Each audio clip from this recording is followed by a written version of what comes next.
Kick the type of shit that only winners can. Call me Mr. Long Schlong, itchy in the hand. Bitch, I been a man, moving like a businessman.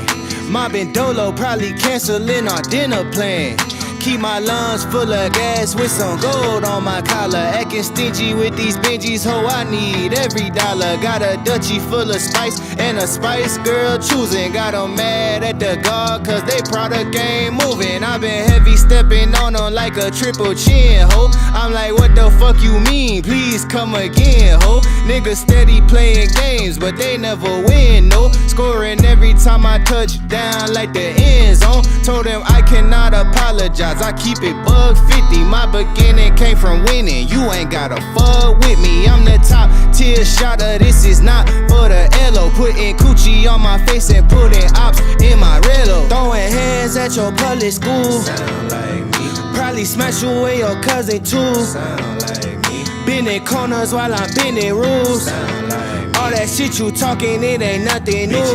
Tell them put it in my hand with no lip service. Oh, I been a man, bitch, I been working. Put it in my hand with no lip service. Oh, I been a man, got my wrist working. Ayy, levitating only like a legend can. All my shit be slapping like 11 hands. Got 'em playing catch up, they in last place. Serving niggas dust, it's like a drag race.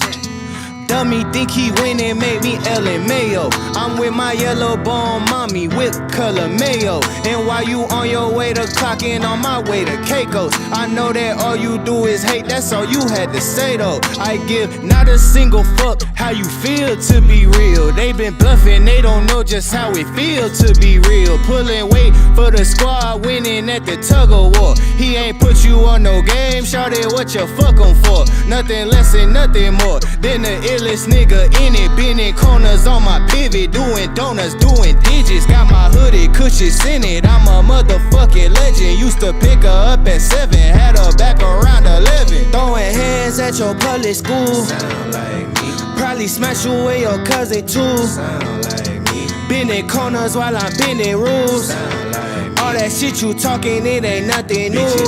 Tell them put it in my hand with no lip service. Oh, I been a man, bitch, I been working. Put it in my hand with no lip service. Oh, I been a man, got my wrist working.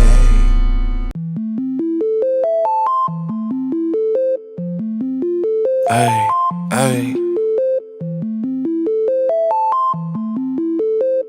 Look,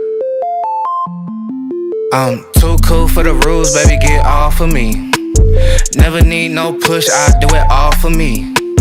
Keep a couple real hitters, got them on call for me. Money moving, got it in the market where it ought to be. Too true for the flex, baby, don't cap to me. Drop 50, bring 150 right back to me. Keep a couple real hitters, got them on call for me.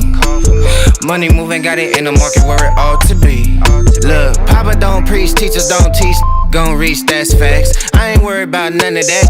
I'm making that cash stack. Bunch of O's like NASCAR, but it's really more like NASDAQ. Why they thinking that they hot when they really more like quarter on me like a referee?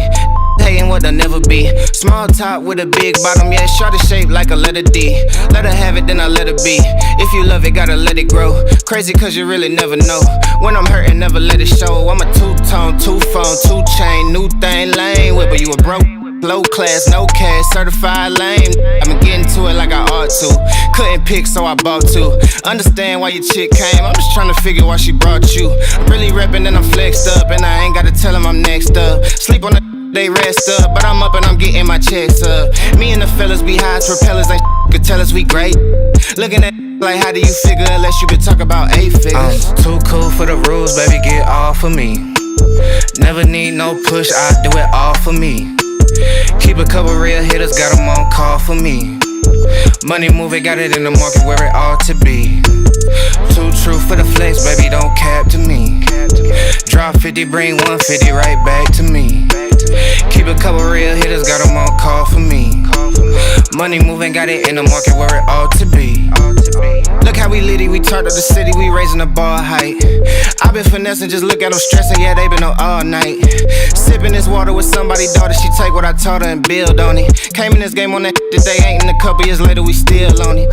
Be hating on it, be waiting on it like a new season. I bet an acre on it, I put some paper on it like I'm loose leafing. Buying them assets, build me a cash net, I could fall in. Look at my last bet, ain't got a tiptoe, I'm all in. Think on a level that can't fail, and I roll me a J with the hate mail. Been doing good on the merch sale, all this bread on me look like a bake sale. Tell her your was really good, I be really good on a jaw jack. Send an email about the bread, I'ma hit you back with the call back. I'm too cool for the rules, baby, get off of me.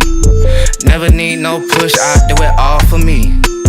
Keep a couple real hitters, got them on call for me. Money moving, got it in the market where it ought to be. Too true for the flex, baby, don't cap to me. Drop 50, bring 150 right back to me. Keep a couple real hitters, got them on call for me. Money moving, got it in the market where it ought to be. How's everybody doing? Come on in, hit that like button. We're going to cut the intro down a little bit since it's the afternoon and not the night. We ain't going to do 3 instrumentals. We just going to do 2. So come on in. How's everybody doing? Make sure you hit the like button. As you come on in, we're going to do this pop-up like we always do for the Q&A. I know I haven't got a chance to answer questions in the last few live streams. I knew it was some questions last night that were very important because it was regarding financing. I got everybody's DMs in regards to financing based on last night's live stream. So I'm just going to talk about it now because I just want to get it out the way while it's fresh on my mind. And I want to do it while I know people is out driving because I don't need nobody hit my link unexpectedly tapping in. So I want to do it in the middle of the day. All right. So come on in, hit that like button. Let me know where you guys are checking in from. We are streaming again on Instagram. So we're trying to Instagram out. So we got YouTube up. We got Facebook up, which is what I normally stream on YouTube and Facebook. But we are testing Instagram as well. So everything is being streamed simultaneously. So shout out to everybody that's watching on Instagram. So I may have to look over on the Instagram side to see what questions they have because it's not coming up in the software with the other 2 outlets that I'm streaming on. Instagram, for some reason, it allows me to connect Instagram to the streaming software, but it doesn't synchronize the chat, the Instagram chat with the YouTube and Facebook chat. So I may have to look over there and take some questions from over there as well. So come on in. I see everybody. I see Hero Charm in the building. Shout out William Vega and Interstate Screw. Detroit in the building. Hey, Detroit. I know I got a lot of people that watch from Detroit, man. I might have to start digging into Detroit, man. It's a content creator. I ain't going to say no names from Detroit that I watch. I like them. I like him a lot. I agree with majority of the stuff he says, except the stuff that he says about Chicago. I think he's still mad from what Jordan did to him. I think Jordan ruined his childhood in the 90s. So he wants to put everything that's bad about Chicago on the forefront because he had a poor childhood because Jordan came in and ruined his childhood. They got no championships. Jordan came in 91 and dominated the 90s. So I think that's why he mad. Y'all people from Detroit, y'all know who I'm talking about. Y'all need to tag him and tell him lay off Chicago or I'm coming for Detroit. I'm going to start pulling out every single skeleton Detroit got in their closet. So all y'all Detroit people, Interstate Screw, Tony, who else? Y'all know who y'all is. I see y'all in here. Tell your man up in Detroit, we supposed to be sister cities, man. Be cool. Byron Gibson, what up? Sacramento in the building. William Vega, what up? Kelvin Burst, I see Texas. Dunn Beasley, what up? Kenosha, Wisconsin, what's going on? What else we got? Texas in the building. What else? Interstate Screw said he ain't hip. All right, well, I'm going to put you on in a minute. All right, Come on in. First thing let's do, let's address last night. Because last night was one for the record books. If you didn't see it, then you'll never see it, because obviously I put it on private because that's not something that I want to put out there. My thoughts on last night. Obviously the people who were there, y'all witnessed it. When it comes to Kirk and Axel, and they're watching, I'm pretty sure they watch because they watch the channel, they get the notifications. For the record, I've spoke to both of them. After I got off the live, I think Axel, he did message me. I saw the messages, but I wasn't going to respond to that shit because I was tired, I was exhausted, and I said, listen, I'll deal with this shit in the morning. All right, so I spoke to both of them this morning. And here's my assessment. You got two people who have very strong opinions about what they have opinions about. You got one guy who is a Jamaican immigrant, and then you got another guy who is an American who is a veteran, who's been overseas, who's been off to war, and he has his views, right? I think their views clash. And to me, I think those two people should just not have anything to do with each other ever again. All right. Ever again. Now, their views that they have, obviously, I have differences of opinion, right? I've never been, in Axel's case, I've never been to war. All right. Now, what I can say is people that I've known that have been in the service, regardless of what their color is, that have been in the service, that have went overseas, that have fought in the war, they never come back the same way, they were prior to them leaving, right? What I believe, and I'm only speaking from, an opinion. This is just opinions based on what I've seen, right? What I believe is when you enlist in the military, they condition your brain, they condition your mind. When you go overseas and you fight for war, I believe, let's say if I was living in the 70s and I went to the Vietnam War and I got people from that country shooting at me, I believe it's going to put things in my head, and I'm going to have certain feelings about those people, even if I make it through it and I come back to America. I'm still going to have those memories of a particular group of people trying to take my head off, right? So when I listen to Axel and I assess, his okay, so Axel said no wars. But anyway, you still were in the army or the military or whatever branch of government you were in, and I know how they condition your mind to think about other countries, because the way you put out your information, you always got an American flag, you pro-American, and you anti-immigrant, all right? And that's your feelings, that's how you feel, so on, so be it. Kirk, we know he's more as far as putting out his opinions on Black Americans and things, he's a little bit more aggressive than you. You don't go Black American, you just like anti-immigrants altogether. You focus more on like the Russians and the Ukrainians and things of that nature. Kirk is more focused on the Blacks. So I had a conversation. I've had this conversation with Kirk over and over and over again. Listen, you're never going to be able to identify and understand what it's like being a Black person in America. All right. So, and this is where I have disagreements with him when he doesn't understand why, he can bring up a content creator and they can say certain things and people will respect it. And when he says it, people, don't respect it. I'll keep working at him, trying to get him to understand it. Now, their opinions and their views are their views. Some people may agree, some people may disagree. Me, I don't waste my time, focusing on the shit that they focus on. That's why it doesn't affect me. It doesn't bother me. I can have these debates and still be cordial because that shit don't affect me. It doesn't affect, my life any what way, shape, or form, right? I'm focused on one thing, and one thing only, for the most part. For the most part, and I've reiterated this over and over and over again, I'm always looking for the bag. People are going to have their views on different things, and me, I don't spend my time worrying about that. It's going to always be people that like you or don't like you for whatever reason. You know what I'm saying? I don't get mixed up in that. I'll listen to a person. I'll listen to whatever it is they had to say. I'll express my views and my opinions. We can have a difference of opinion. I'll debate it.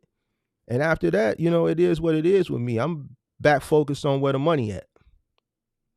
And that's it. And that's all. Now, for those two people, and Axel, I know you here. I see you in here. But here's what I'm going to tell you, because me and you had a conversation just like I had a conversation with Kirk. Just be cool. Listen.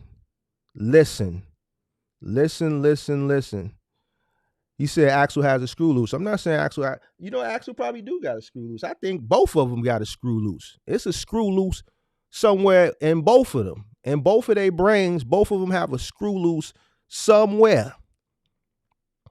You know what I'm saying? They both got a screw loose somewhere. But at the end of the day, one thing I can say is behind the scenes, I can talk to both of them, right? Cordially, and we can have adult conversations, and and it can be left at that. Now, I think both of them have strong opinions when they come to the internet. I've expressed certain things to Axel. Some of the things that y'all have seen me express as far as his content early on. Hence, my idea for the Wise Men included him early. I saw that was not going to be good after a few episodes. I reached out to him behind the scenes. I didn't do it publicly. And I said, look, this is the direction I have for this show. Based on what I've seen in these first 2 or 3 episodes, I see where it's going. And one, it's going to put you in some uncomfortable situations where you won't be able to dialogue, and you're going to be sitting there just looking crazy. And I don't want to put you in a situation like that over and over and over and over again. So after 2 seasons, you see a lot of the stuff kept reverting back to some of the stuff that we were talking about in front of those, with a few of those first episodes where he was there. The whole black immigrant or Jamaican immigrant dynamic. Now, I'm not driving that dynamic. We already know who's pushing that agenda. That's Kirk. All right. Me and him can have those debates. So having Axel there is going to put him in an uncomfortable situation. And I didn't want to do that. Right. And a few other little things. And I said, you know what? We're going to have to move this show forward without Axel. He said he agreed. Oh, and then another thing was where the direction he was planning on taking his channel. I didn't agree with that either. So I said, Axel, it's probably best that, we separate. I don't think it's going to work with the 3 of us. He said, okay. He didn't have any backlash. He said, okay, Mark. And that was it. And we remained cordial. Now, fast forward, there's been some things that he's done, and I've addressed it to him online in a respectful manner. You know what I'm saying? That whole video that he did a month or 2 ago, y'all saw that I addressed it online. We kind of had a back and forth, and that was it. You know what I'm saying? I just expressed my opinion, and we did it in a professional manner. Kirk, me and him battle back and forth all the time. You know what I'm saying? My views on being black in America, he'll never understand that because he's not black. He's not a black American. So until he changes his mindset, we're going to always have those debates. We're going to always have those debates. So I believe, and this is, me just from, looking at the dynamic of the situation between these 2 individuals, I think they should just stay apart. You know what I'm saying? They should stay apart. You know what I'm saying? They shouldn't talk. They shouldn't watch each other's content. They shouldn't be in each other's comment section. They should just stay away from each other. All right. Uh, uh, who has the most amount of screws loose? Listen, Axel, I'm not finna get into all that. You know what I'm saying? I think both of y'all got some screws loose. I think both of y'all got some screws loose. You know what I'm saying? I just think you do. I think you crazy as all bat shit. I think he crazy as all bat shit. I think both of y'all got some screws loose if you ask me. But that's neither here nor there. I just wanted to address the situation, and I hope you guys find peace and happiness and whatever it is you do it. But I don't want to get caught up in the whole politics of, the way you feel about immigration. I don't wholeheartedly feel what you necessarily feel. You know what I'm saying? And the way he feels about Black Americans, it does affect me, and that's why I debate him as hard as I do. That's why I debate him as hard as I do, and that's why I don't back down. I think Kirk, I think a person, you got to have a strong debater to debate Kirk, because Kirk is the type of person, he's going to get loud, he's going to get boisterous, he's going to get animated, he's going to overtalk you. You see what I'm saying? And it takes a person who, you can't debate Kirk in that same manner. Actually, you and him are similar. See, me, I'm going to lay back, I'm going to be cool, I'm going to let him, waste his breath and waste his time, and then I'm just going to come in and swoop in and just go ahead and just do what I got to do. You know what I'm saying? We ain't going to never agree if he continues, with his, agenda on, Black Americans, and we lazy, we don't want to do nothing, this, that, and the third. We have these conversations online, we have them offline. So that debate ain't going to never go nowhere. If we continue to collab, it's always for some strange reason going to come up, and it's going to get heated. It's going to get heated. So it is what it is. I don't look at, either one of you individuals as racist. I just think you both have strong opinions on immigration. He's pro-immigration because he's an immigrant living in America, and he has his views on Black Americans, which I disagree with. I disagree with the fact that he doesn't accept the fact that, our ancestors paved the way, which, allows myself, other Black Americans, even Black immigrants to have the opportunities that they have today. He doesn't believe that. He doesn't believe that. And this is the issue where we debate. He doesn't believe that our Black American ancestors paved the way for him to have the opportunities that he has. This is where I strongly disagree with him, man. You have your views on Ukrainians and Russians and stuff like that. I don't get involved in all that.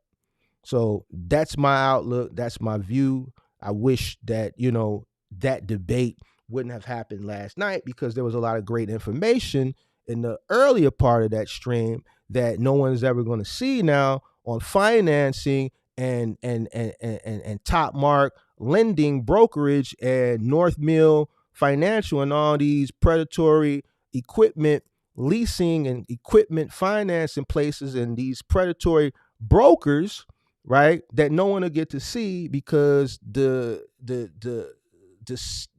second part of the show, which was unexpected, took place, and that's not something I just want to put out to the world. So it is what it is. So it is what it is. So basically what we're going to do now is we're going to do a Q&A, because I always do a pop-up Q&A. And if anybody has questions regarding some of the topics that we talked about in the previous live streams, now would be the time, and I'll go ahead and answer them. And, you guys can have a good rest of the day. So, Axel, I'm not going to go back and forth. I don't go on social media calling women B or Black people the N and laugh about it. Well, here's one thing about that. You're white. So you shouldn't go online and call Black people the N-word, period, online or not offline. Kirk is Jamaican. So whether Kirk believes it or not, he's Black. You know what I'm saying? He's Black. He can be Jamaican, a Black Jamaican, but he can use that word. You know what I'm saying? And unfortunately, you can't. You know, now him calling women bees, and that's on him. You know what I'm saying? However he want to be perceived online, that's on him. It's not, you know, that's on him. He gotta live with uh the decisions that he makes. Just like you gotta live with the decisions you make. I gotta live with the decisions I make, and everybody else that's grown that makes decisions, they gotta live with the decisions.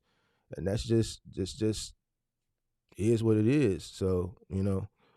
So man, let's get these questions. Let's get these questions going so I can answer, because I've been getting a lot of questions and I just want to make sure I can answer them. So I'm dedicating this live in the middle of the afternoon to answer questions. Make sure you hit that like button.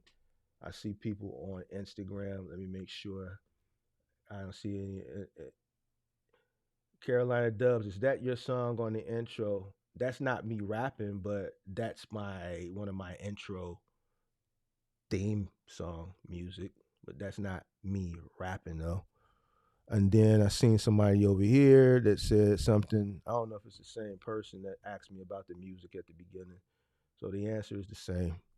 All right, come on, let's get these questions going. Everybody got so many questions, but then when I do a segment dedicated to just questions, it takes 10 minutes for people. Like, no, you don't gotta be shy. You don't gotta be shy. Come on, let's get it in.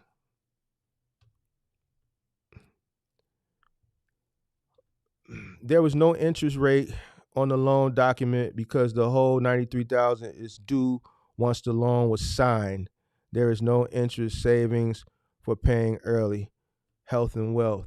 There was no interest rate on the loan document because the whole 93,000 is due once the loan was signed. No, are you saying it was due at one time?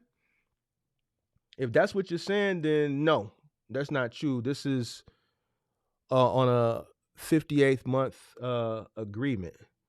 Uh, there is no interest savings for paying early. For this particular guy, there was a prepayment penalty. I didn't show all the documentation because there was at least 70, 80 pages of documentation, and I didn't want to go through all those pieces of paper contract and have to detract, cross out all that guy's personal information, his social security number, his personal addresses, his name. I didn't want to go through all those sheets of paper to do that. So I just showed what was important. But no, it was on a 60-month agreement. He paid 2 months up front, so he had 58 months remaining, and there is a prepayment penalty. There is a prepayment penalty. So now, for that particular gentleman, there was an email sent yesterday to North Mill requesting the interest rate, and they said, I got the email. He forwarded me the email this morning. I read it, and he asked for my advice. North Mill said you need to contact Top Mark for the interest rate. So there is an interest rate. So he asked me, does this make sense to you? Because it doesn't make sense to me, and it makes no sense to me because a broker is a broker. A broker is a middleman who gets a kickback or they get a residual for connecting a consumer with a business. You know what I'm saying? Just like your shipping broker. They're connecting the shipper with the carrier. Same thing in this situation. They're connecting a person who's looking for funding to institutions that fund, right? So it's just like an insurance broker. They're connecting a consumer with a person who needs commercial insurance, right? So same thing here. So the person who would be lending the money, you would think that they would set the interest rate. They referred him back to the broker for the interest rate, which to me is sending the guy on a wild goose chase. Now, I don't have a degree in finance, but I've purchased a lot of vehicles, property, things of that nature. So, you know, I do have experience on dealing with brokers, dealing with banks. All right. So, no, it doesn't make sense. I know what a broker's job entails. They're a middleman. They're just connecting the dots and they get a kickback or they get some type of residual off you paying your bill. So, all right, I got a question on Instagram. Unfortunately, I can't pull it on the screen. Hey, Mark, Do you know how to get grants? Do I know how to get grants? I'm not a grant writer, so I wouldn't be the person uh, to go to for that. If you're looking to get grants, you want to go to a professional person who writes proposals, who writes grant proposals. I don't write grant proposals. So if you're looking to receive some type of grant for something, then you need to source a person who writes grant proposals. All right, so that was on Instagram. Oh, come on, Axel, with this bullshit, bro. Do you think it's possible Kirk is struggling with identity and scared to come out of the closet? See, Axel, you on bullshit. You on bullshit, bro. I told you. When I spoke to you this morning, I spoke to him, and you were the same thing. Like, that shit over with, man. Leave that shit alone. Y'all clearly have an issue. Y'all need to chill. Y'all need to stay away from each other. I'm not finna answer that. I don't think ain't nothing wrong with him. I think what I said. I think he got strong views on what he got views on. You got strong views on what you got strong views on. It is what it is. Bag Light said North Mill has screwed a lot of people over. Yep. So I'm looking at, a contract from North Mill. I had never heard of North Mill before, but then after I went and did extensive research, a lot of the stuff that I uncovered just looking at his contract and said, you know what, this ain't right. Let me tell you something else about his contract. Actually, I'm going to pull it up on the screen and show you. I want to tell you how incompetent this company is. I'm going to show you. I meant to show it yesterday, but like I said, I didn't want to go and extract a lot of this person's personal information because there's tons of pages.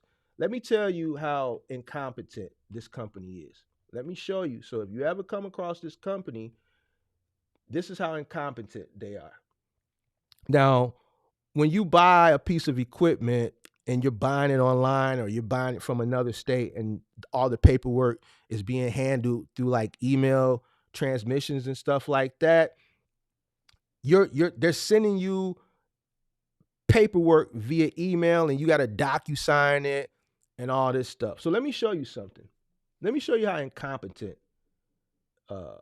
North Mill is. Let me share my screen. Let me see something. Which share do I want to do? Let's do this one. All right, so boom. Let me move this out the way too so y'all can see it full.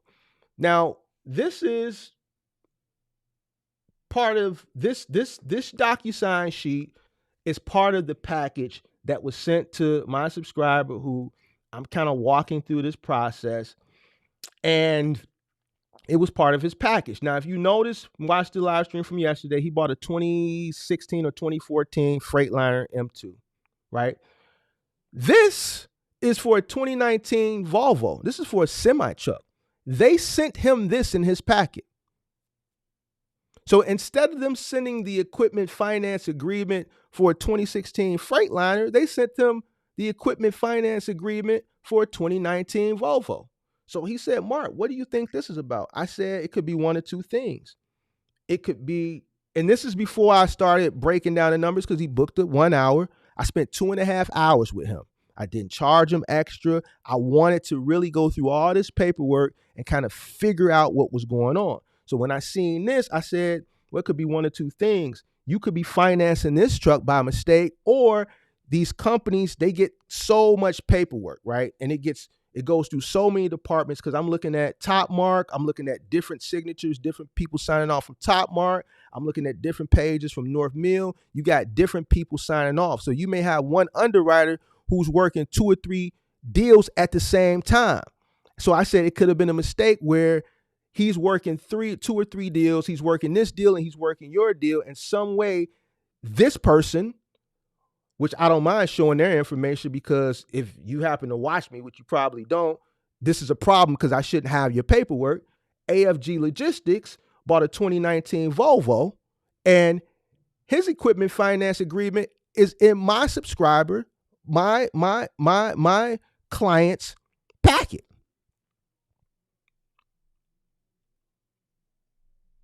So the paperwork got mixed up.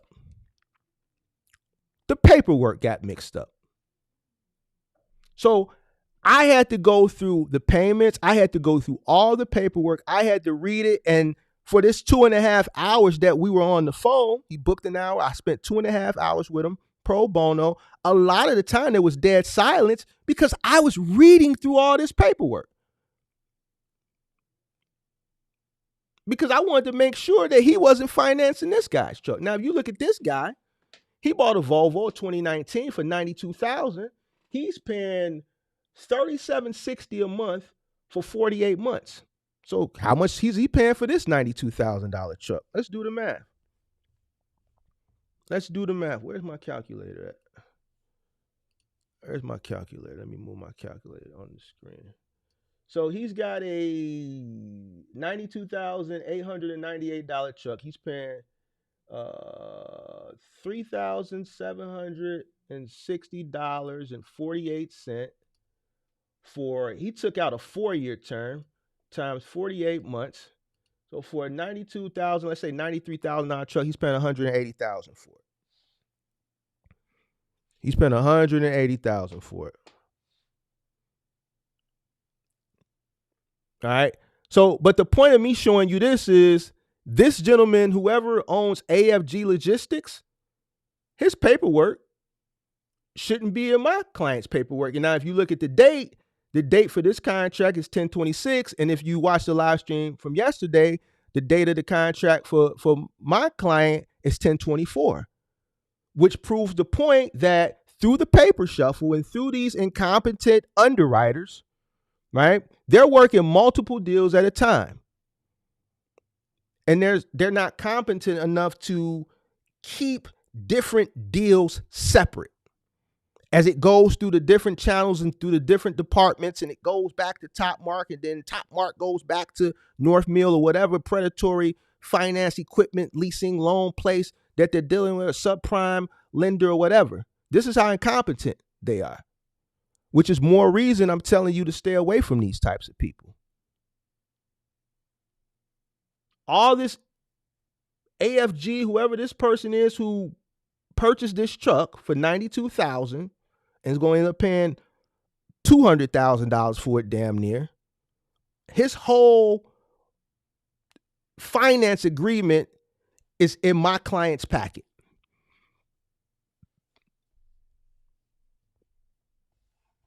So this is how incompetent these people are. I wanted to show this yesterday, but I forgot. So, I see Serious Lanes on Instagram. Shout out to Serious Lanes. I see you. This is more reason why you should stay away from them. This is more reason why you should stay away from them. Expound on buying routes. That's something I've been looking into. If you're talking about buying routes from like FedEx or let's say an Amazon route, you want to go on buybizsell.com. That's where you would find people who are looking to sell their routes. buybizsell.com. All right.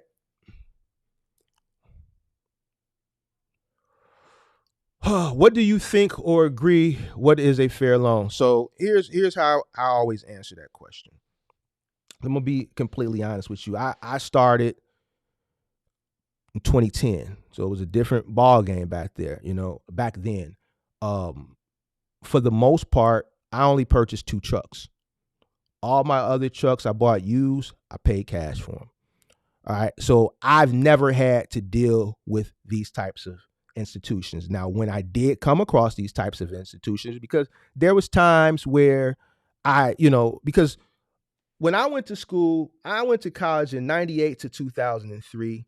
And back then, it was just a different time. When I majored in business, I remember my business teacher, one thing I can remember, he used to say, always use other people's money. Always use other people's money. And what a problem comes in when you're a new business owner, right, with limited resources, it's not as easy as it sounds. No bank is going to give you money. You got to be in business 2 to 3 years, depending on the institution. Hard money places ain't going to give you money. All right. You used to could get money from a hard money lender after being in business 6 months. But now a lot of those places, you got to be in business for a year because The same reason that the banks don't want to touch you is because most businesses fail within the first year. Most businesses fail within the first year.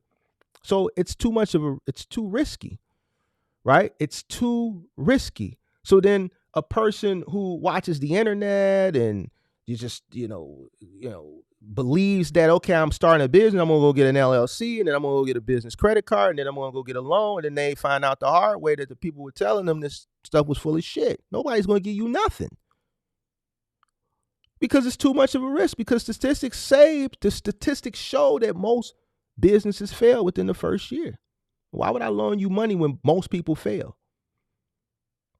All right. So it's just like I said last night. If you're looking to get into this box truck business and you have limited resources, you got to start from humble beginnings. If you got money, you got cash, then you can go spend cash. If you have good personal credit and you can take out a personal loan, you can loan that money to the business. You can set up a payment plan so that the business pays that money back to you so that you can pay back that loan. That's another option. What I don't recommend is getting these types of loans, right? What I also don't recommend is dipping into your 401k. I don't recommend you taking out a little man's college fund. I don't recommend you refinancing your house. I don't recommend you taking equity out of your home, right? Because you're part of that high percentage that could potentially fail. So if you don't have the resources, right, I suggest starting from humble beginnings and working your way up, building your business up from starting humble beginnings so that, boom, 2 or 3 years, you can go in there. You have a strong business. You can go in there. You can start with a cargo van. You can trade up. You can go to a traditional bank or you can go to a credit lender and you can possibly apply for a business loan or a business line of credit. You may come off better going to business line of credit, depending on how much of a line of credit they give you, and then paying back that line of credit. It's business. You know what I'm saying? You may not get instant gratification straight out the gate.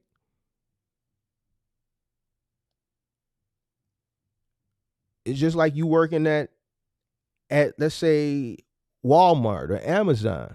You make okay living, but you need a new car. You think you can walk into Mercedes on a Walmart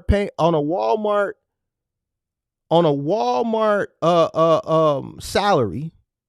And I'm not knocking Walmart, but I'm trying to get you to understand something. I'm trying to use a parallel here.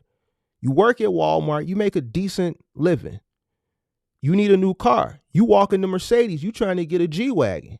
Or you trying to get an S580, let's say a G-Wagon. Anybody that knows or that follows cars or that knows cars, G-Wagon about $175,000 car right now, $180,000. But anywhere you go to buy a G-Wagon, first of all, now it's a year wait and it's a $50,000 markup. So you're going to pay $250,000 for a G-Wagon. You're going to pay $50,000 over sticker. But you work at Walmart. Do you think you make enough money that you can walk in and buy a G-Wagon at $250,000? You think that the finance department is going to approve that? No, they're going to tell you, man, go down to Hyundai. Go down to Chevy. Look at a Malibu. Your money ain't there yet. You got other bills. You got to pay rent. You got to pay mortgage. You got this to pay, that to pay. You can't pay this $3,500, $4,000 a month. No. Humble beginnings. You got to work your way up. You got to go up the corporate ladder. You got to start at Walmart and then go to Amazon and then work through Amazon to become a corporate tycoon or something. I'm just making some stuff up. And then you become a corporate executive and now you're making $300,000-$400,000 a year. Now you can go back to Mercedes and say, all right, look at me now. And they're going to say, step into my office. You can afford this $4,000 a month vehicle. Same thing with a box truck. Same thing with a box truck. You know, so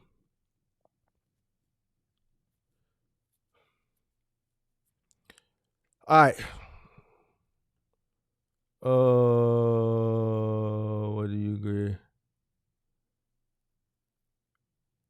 Hey Mark, can I hook up a flatbed trailer to my Sprinter van? I have a Mercedes Sprinter 2500 EXT9 dually. I was wondering because there's a lot of U-box load. Depends on what type of flatbed trailer you're talking about. You know, it depends on the type of flatbed trailer. What type of flatbed trailer? It's different types of flatbed trailers that they offer. You got a 2500 Mercedes non-dually. So what are you looking to haul? Would determine what type of flatbed trailer. Now, if you're looking at a flatbed trailer that can haul containers, no. But if you're looking at like a flat, let's say a flatbed trailer that you can haul a car, yes. So it all depends. Now, if you have a 2500 Mercedes Sprinter, right? Me personally, I would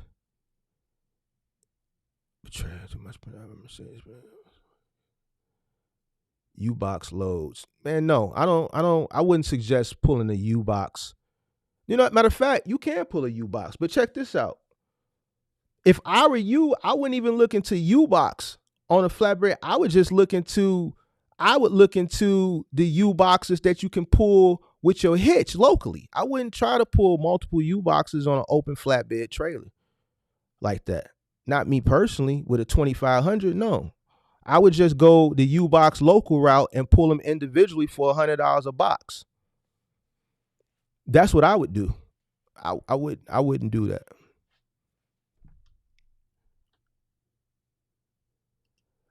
In your opinion, which is better, medical or expediting? To me, I'm gonna be honest with you, neither. Now, if it's medical supply, then I would say medical supply. If you're talking about like medical pharmaceutical stuff, then no, that don't pay nothing. Medical supply pays a lot better than the actual pharmaceutical.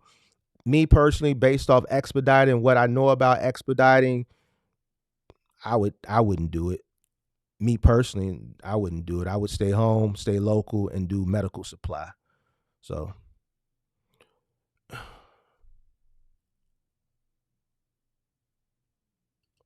would you recommend registering your business in a different state like Florida or Tennessee for tax purpose currently in New Jersey? I can't answer that. That's not something that I've ever looked into. I know I'm in a high tax state, but I hear people do it. But since I've never done it, I can't recommend it or not recommend it because that's not something that I've necessarily done. So I wouldn't be able to tell you, you know, from personal experiences if it's good or not.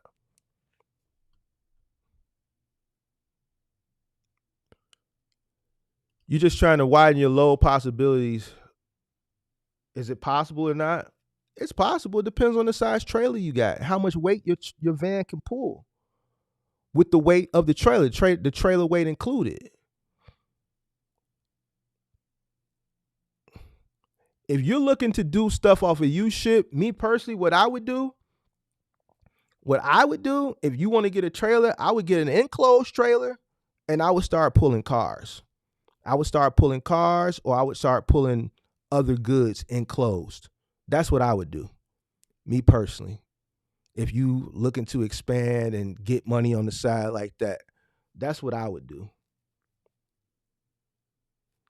If you really want to make some money, I would pull cars. I would pull exotic cars, and I would tax their ass. I would get me an enclosed trailer. It's a big lane for pulling exotic cars right now. A big lane.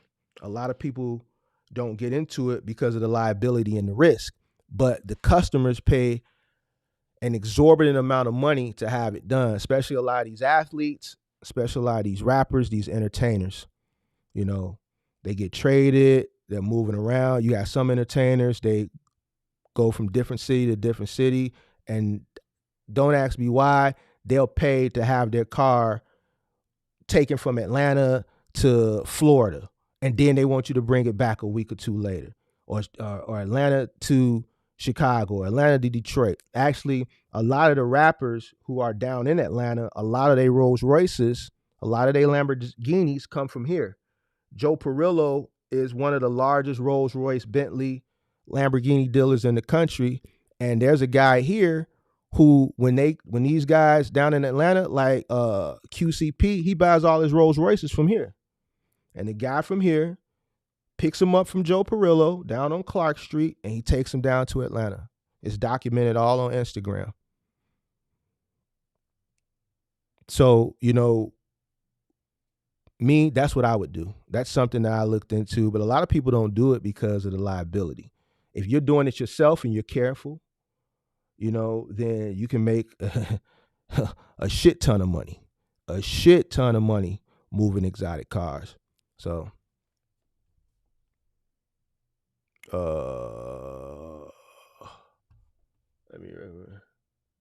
let me see.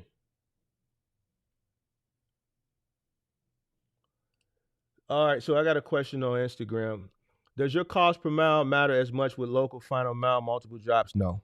Cost per mile is more catered to OTR. With final mile, you work off percentages. So, you know, running final mile locally.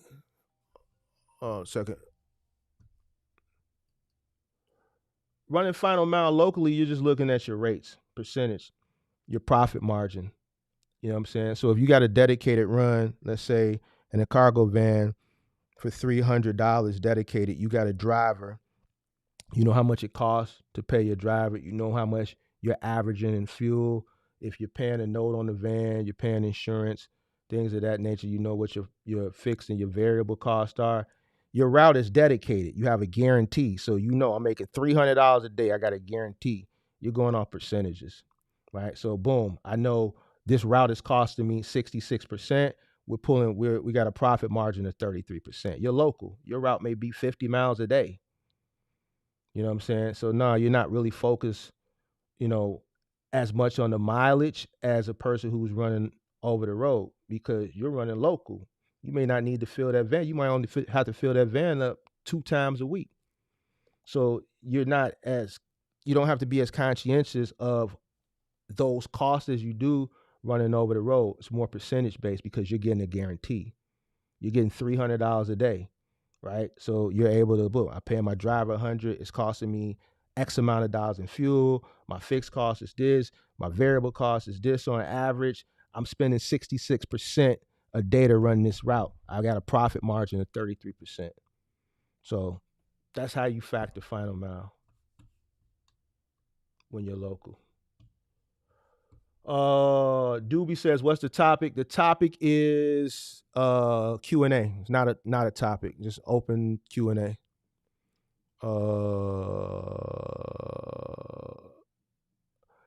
So can he get out of the contract? It's a contract with a prepayment penalty. So the only way you getting out of that contract is by paying the bill. You know, so I advised him this morning when he reached out to me again, when they sent him the email saying talk to the broker. To me, that was a send-off tactic because they're the lender. So they set the rates. So to tell him to contact the broker, to me, is a send-off. So I said, all right, we'll contact the broker and see what they say. 9 times out of 10, they're probably not going to respond, or they're going to refer him back to the lender. It's a wild goose chase. So when I did the math, it came out to 24.99%. Elton Wells said, I didn't see the loan document, but I inquired about a similar truck loan. For example, if my loan was $1,600 times 60 months, then every payment was due without any discounts for prepayment. Right. So here's the thing with these equipment loan places.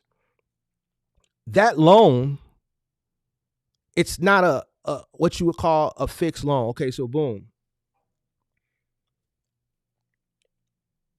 For my moving company, right, we accepted Stripe. That was our merchant, right? And because the volume of credit card payments were taken on a daily basis, they have what's called capital lending, right? So boom, here, we can loan you money since your customers pay, we're your merchant, you swipe their cards, they pay, we're your merchant, we're the one who, processes the payments. We see how much money you got coming in. So here, we offer lending now. We can loan you money on a tier basis. We can give you $10,000 at a fixed cost. So if I buy 10 grand, they're telling me to buy 10 grand from them is going to cost 2,000. So boom, that's fixed. So boom, I buy 10 for 2. 10,000 is going to cost me 2 grand. So when I pay it back, I'm going to pay them back 12 grand. It's not like an auto loan, right? You see what I'm saying? It's fixed, right? So in this case, as far as what you're saying, the prepayment penalty, the way they make their money off the lifetime of you paying, right? You're going to pay the interest. You're going to pay more interest than you are towards the principal at the beginning. And as you pay into that loan, as it goes down month after month after month, you see that interest is going to continue to pay itself down, and then you're going to start paying more into the principal. The reason why they do a prepayment penalty is because they know, boom, it's going to cost them $43,000 to borrow this 56. We want our $43,000. This is how we make money. We're going to charge him a payment penalty because we don't want him to pay it off early. We don't want you to pay it off early. We don't want you to pay the shit off early. We don't. If you do pay it, let's say he goes and wins the lottery and he's like, well, skip this. I want to pay it off early so I don't have to pay so much in interest. Okay, you can pay it off early, but you still going to pay this $93,000. And on top of that, we finna charge you a few extra thousand penalty for paying it off early because you signed a contract that if you did pay it off early, you would still have to pay the loan in full and you would have to pay us a penalty. The way they make money is in fees. Even looking into the portal of him making his payment, they charge him for making his payment. They charge a $10 payment processing fee. And they draft the money from him every month on the 30th automatically. They draft it from him. That's part of the requirement that we're going to hit your account every month on the 30th for 1605. So we're going to hit your account for the money you owe me, and we're going to charge you $10 on top of it just because. When I looked at his portal, he's paying $1605. He's paying another $10 for this. They're charging $50 for this. It's wrapped up in fees.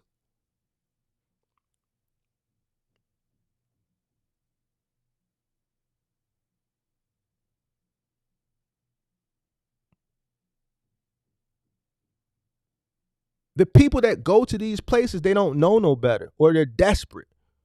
Most of them just don't know no better. So health and wealth, the way they structure it, they show you this monthly payment. They don't show you the interest rate. And the person looks at, okay, $1,600 a month. Based on what I saw on the internet from my favorite content creator, they say I could make $1 million in trucking, so $1,600 a month ain't nothing. Instead of taking the time and saying, okay, but they saying $1,600 a month times 60 months, so let me do the math real quick. Like I asked him, I said, well, when you sat down, before you signed off, did you times 1605 times 60? He said, I didn't even do that. Because 16 a month didn't look like much to a typical person. To a typical person, it's like a mind trick. They look at it like, okay, that's only $400 a week. Instead of it looking like a business person, okay, 1605 a month times 60 months. Wait a minute, that's coming out to 93,000. The truck 58. Next question, how much is the interest rate? But most people get so excited that they got approved and someone is willing to fund them and give them the money that they don't think like a business person. One, because they're a new business person. So they don't know the questions to ask. most people that get approved, they're gonna get excited. That's why I said the other day, don't get excited. What you getting excited for? You ain't did shit yet. All right, man, somebody's gonna fund me. All right, we got your loan approved. All right, I want you to look at the terms. All right, you're gonna be at $1,605 a month for 60 months. They think it's good because they watching other people online saying they paying $2,100 a month, $2,500 a month. So they think, well, $1,605 is good. All right, and then they sign. They don't ask they don't do the math. 1,605 times 60 months. What's that? Boom, 93. Wait a minute, 93 down 58. What's the interest rate?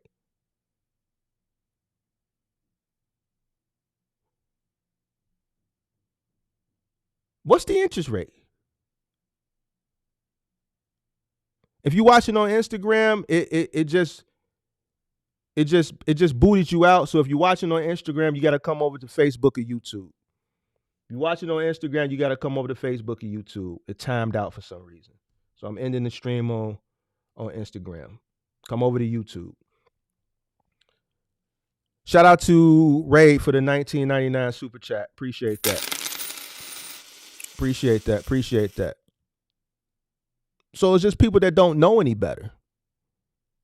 And that's why I talk so much about business, more so than just box trucking. Because if you know these things, then you'll be a good box trucker, a good semi trucker, a good cargo vanner, a good mover, a good restaurateur, just a good entrepreneur overall. This gentleman is honest. He said, Mark, I got caught up in the hype like you always talk about. None of this stuff you're telling me, it didn't even cross my mind. I didn't think to ask this stuff. You get excited because someone said, okay, we'll give you the money. And the math you do is $1,600. That's $400 a week. And you think, oh, well, I'm in the box truck business. I can make $6,000 a week, $5,000 a week. $400 ain't shit. But then it goes back to what I say all the time. You need to keep your expenses low. So actually, this is high in comparison to what the truck actually costs. And when you actually do the math that matters, instead of the math that makes sense for you at that moment because of your excitement, if that makes any sense. So I don't know health and wealth. I didn't see the loan document, but who was this texting me? I don't know what your loan consists of, but yeah. Hey, Mark, I just got back to T-Force from a back injury, and they took my route away and haven't gave me a route since. Do you know another alternative for SUV? You just got back to T-Force from back injury, and they took my route. So do they have another route for you? You there, but you said they took your route. So what did they give you? Did they give you another route? Go look at Spoke for medical supply. Go look at Spoke for medical supply. See if it's a Capstone down there for Staples, or see if it's a Watco down there for Staples.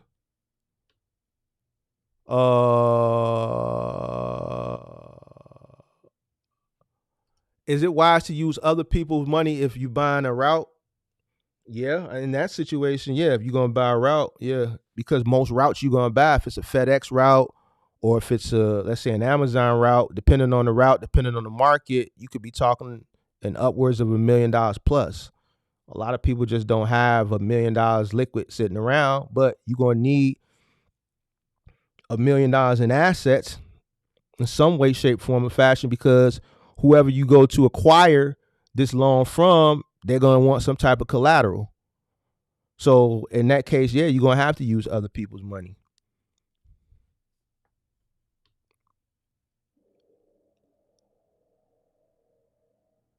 William Vega says first year is full of mistakes and heartaches. Down payment on a house is $108K. It's crazy. Yeah, so that's a lot of money. I think for that particular person who we were looking at, that paperwork got caught up in this gentleman's paperwork. But that's what I'm talking about. Make sure y'all hit that like button too. You got 71 in here, 41 likes. That I just wanted to show how incompetent these two institutions were, that they would mix paperwork up. And unfortunately, this gentleman, I don't think he caught it when he signed off on it. He caught it later, because this is something that he's saying that he's been communicating with them about back and forth after the initial deal was done months down the line. See, what happens is, and this is why I've been talking about excitement a lot, because the more I do content, the more I talk to people, I start seeing why people make the mistakes, right? Boom. A lot of people get caught up in the excitement. And this is something that institutions like this prey on. I'm telling y'all that it ain't no, that excitement that you got, you need to save that. You ain't did shit yet. You need to be conscientious of every single thing you do at the beginning, because you could be making a mistake that can affect you. You know what I'm saying? A serious mistake like this.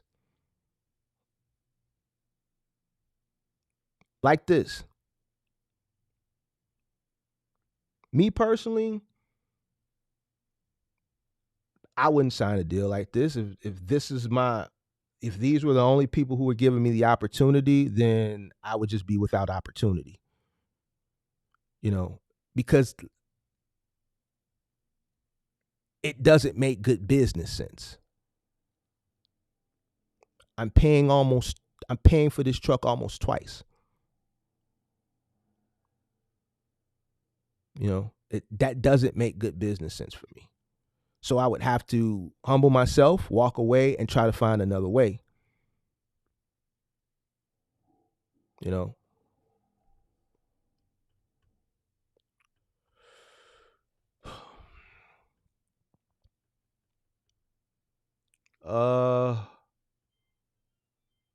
still working on buying an SUV. Let me see. I'm still working on SUV and working on buying a cargo van. All right, keep working. Trying to get another. Okay, y'all. Let me see. What up?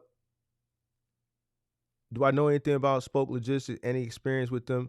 So no, I don't have any experience, but I've had people that have went to them and they haven't had anything bad to say about them. Medical cure, the only medical cure we've done, that I've done, is supplies. And the only thing we've done is beds, right? So a lot of the medical courier companies, the medical supply logistics companies, most of the stuff that you're going to deliver is walkers, wheelchairs, canes, crutches, things of that nature.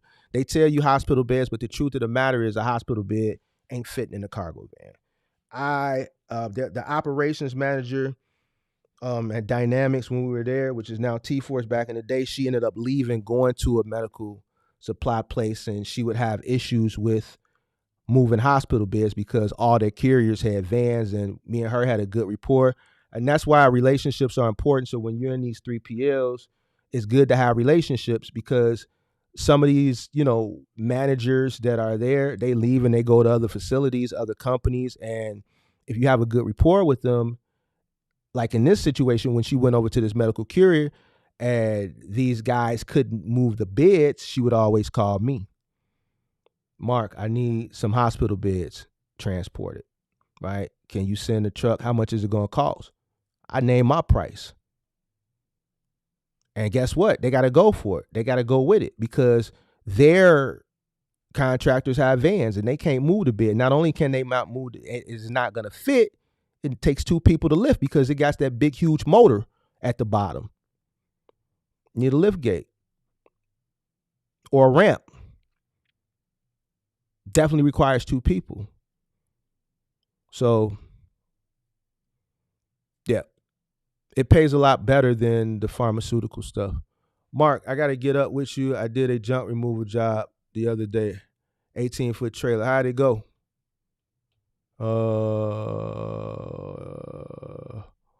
Do you need experience with 3PLs, or will they teach you the basics? So here's the thing with 3PLs, especially when you're doing final mile. They're going to ask you, do you have experience?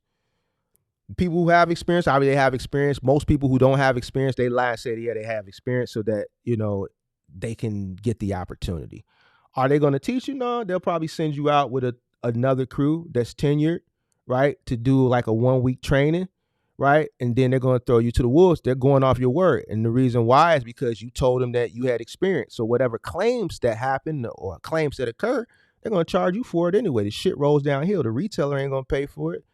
The third-party logistics company ain't going to pay for it because they didn't damage it. They're going to charge it to you. So if you tell these people you got experience and then they throw you out there, and then you get out there and you ain't never did this work before, your body ain't conditioned for it, you ain't never ran stairs, you don't know how to maneuver a sofa in or maneuver it up and down flights of stairs, you don't know how to take a stackable washer and dryer up a flight of stairs or down a flight of stairs or up 2 or 3 flights of stairs, you don't know how to move a refrigerator, a French door refrigerator, 28 cubic foot, you never took a door off, you never put a door on, you don't know how to take the doors off a refrigerator, it got a water line, you don't know where the water line runs, because once you do take the door off, the door with the water and the ice maker, you see that it's a plastic tube, and you, damn, where's this tube go? And then you didn't realize it, so now you got to put it back in the bracket, tilt the damn thing up, somebody got to come disconnect that, right? All that, if you ain't never did that, you don't know, then you definitely gonna mess something up. Then you get in there, you struggling with it, and this person it's a new rehab, so the floors are immaculate. No one's lived in this place since they rehabbed it, so the floors just got done. They spent $4,000 on the floor, so anything that gets damaged, they're gonna be able to see it because the floor is brand new. Now you can't damage the floor. You struggling with it because you weak. You don't know what to do. You put the TV down when you cross the threshold and you push it. It got those caster wheels on the bottom. A little pebble or something might got stuck. Now it's in scratch. It's dark cherry oak wood flow too, so that's going to show up.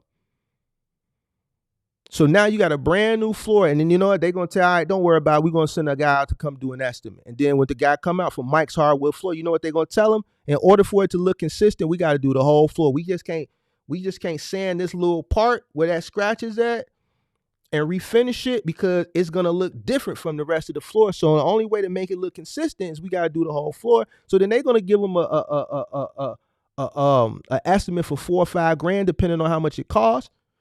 And then they're going to send it to you.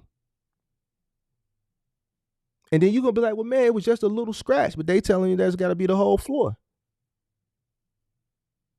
At the end of the day, you going to pay for that, not them.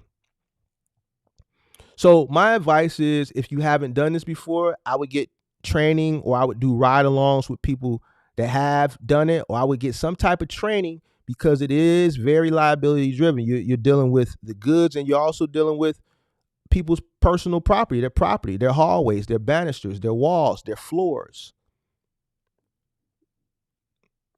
Pays good money, pays a lot of money, but you do need experience. So if you don't have experience in something like that, what I would start doing would do small gig-based jobs, and I would do gig-based jobs off of from an aspect where you're dealing with people that need, just little small moves done, maybe from place to place or within a place, who are, who have furniture that's not,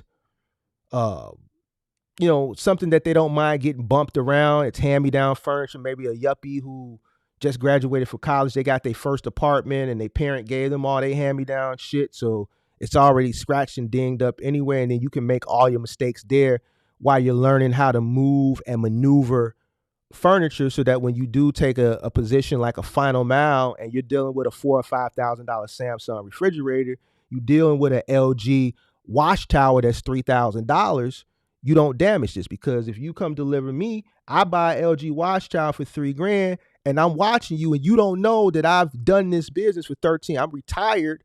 I made a lot of money doing this, and you just thinking I'm just some Joe Schmo, and I'm paying attention to everything that you doing, and you don't know I'm paying attention, you know what I'm saying? And you mess something up, what I'm going to do is I'm going to refuse it, because I just spent $3 grand on it. So if you bump it, you nick it, and I see a ding, I'm refusing it. I want a new one.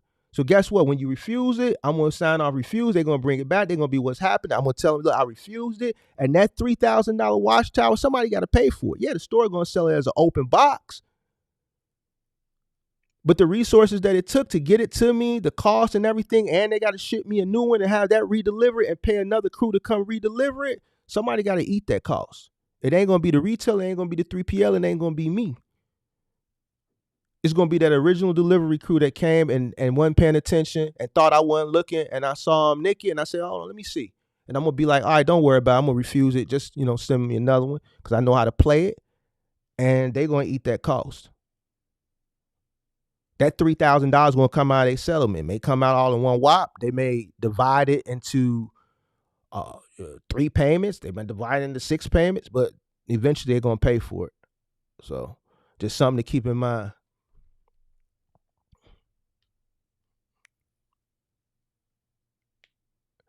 And last mile, you still need to know miles per gallon. I mean, if you got software, your software would keep up with your miles per gallon. I've always ran Fleetmatics, so for every piece of equipment I got, it lets me know the miles per gallon. So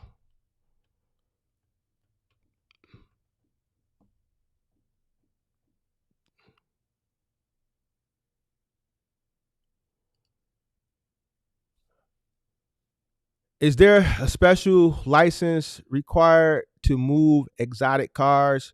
Well, here's the thing. It depends on the type of equipment you're pulling. If you're pulling a van, let's say for this gentleman, he's pulling a 2500, that doesn't involve a commercial license. I've pulled cars before for like homies. They got cars that need them taken to like car shows and shit with my pickup truck. All right. It doesn't require special licenses. The gentleman that I'm talking about that pulls cars from up here to QCP, if you look at any of his Instagrams, he has no DOTs. He has 3 Ford F450s. Those are not commercial vehicles. All right. Those trailers are not commercial trailers. You know, you can go to any utility cargo trailer place and buy those trailers. It doesn't require any special licensing. Now, if you have equipment that does require commercial licensing, then yes, if you're asking for the commercial, well, I guess you are asking for commercial licensing aspect because you said Class B. So no, you can go buy F450 all day. You don't need a CDL to drive a F450 or F350. You don't need a CDL to go buy a trailer, an enclosed car trailer. You don't need a CDL for that. Well, no, you don't need a CDL. Now, if you go buy a CDL truck, then yes, you do. So, do Final Mile accept new authority? It all depends on the company. Some companies do. Some companies have been changing their requirements as of the pandemic because they dealt with a lot of stuff that companies like Amazon and brokers were dealing with. Just a wave of new entrants that didn't understand business that just messed a lot of stuff up. I think claims went up 28% during the pandemic. So a lot of final mile companies, added some, restrictions in regards to, new authorities. Hi Mark, this is why the finance guys always say, don't worry, just tell me what you can afford and I will make it work for you. They do that because they don't want you to know the interest rate. Yeah, so they hide the interest rates. I think if you're going to buy anything, that's one of the first questions you should know. Like, what's the interest rate? That's the first thing I ask when I'm buying something. I don't even, when I call and I talk to my sales guy, if I'm calling Joe Perillo and I speak to my guy Mark, I need to be at this interest rate. At this point, I tell them what interest rate I want to be at. The beautiful thing about dealing with the same dealers, right, all the time is you create a rapport with your salespeople. So my salesperson down at Perillo, he's the finance manager now. When I went in there and I bought my first 750 years ago, he was a sales guy. Now he's the finance manager. So throughout the years, just, buying cars and just, small talk with him, he would teach me stuff, right? So I remember was it the first car I bought or the second car? I can't remember. I think it was the second car I bought from Joe Perillo. I had already agreed on a finance rate. It was 7.99%, right? It was for a brand new car. It was a lease under my business. And then when I got back to the finance office, the finance manager said, man, I took your finance rate down to 6.99. I'm saying, how'd you do it? I thought the bank already agreed on 7.99. He said, well, Mark was telling me you're a good guy. You got 2 cars from us in the past 2 years. He's just, bragging on how much of a nice guy you are and you're a young entrepreneur. So I brought it down to 6.99. I'll let the bank know later. I'm like, how you going to let the bank know? He said, Mark, this is the way it works. The banks do what we tell them. I said, how is that? When the banks are the one buying the vehicle from you and then I'm financing from the bank. Listen, the bank don't make no money if we don't send you to them. We're the first point of contact for the consumer. You come in here, you want to buy a Bentley, you want to buy a Rolls Royce, you want to buy a BMW. We got a plethora of banks we can go to. We can go to BMW North America. We can go to Mercedes-Benz. We can go to Ally. We can go to Wells Fargo. We can go to Bank of America. We can go to Chase. Most banks want us to call them first. We have a plethora of different banks we can get the loan pushed through. But every bank wants us to go through them. So when I call them and say put them at 6.9, what you think they're going to say? When we the largest exotic car dealer in the city. They're going to go for it. Because we pushing them 30, 40 loans a day. You think they're going to trip on me for 1% when we pushing them 30, 40 loans a day? We pushing them the loans. If we don't push them the loans, they don't make no money. You think he's going to piss me off for 1% on a repeat customer when I could say, all right, no problem. Let me call Bank of America. They'll approve it. Or let me call Ally. They'll approve it. Or let me call GMAC Financial. They'll approve it. That's the way it works. So when he told me that information, I used that to my advantage. A few months later, I went and bought another truck, a personal truck.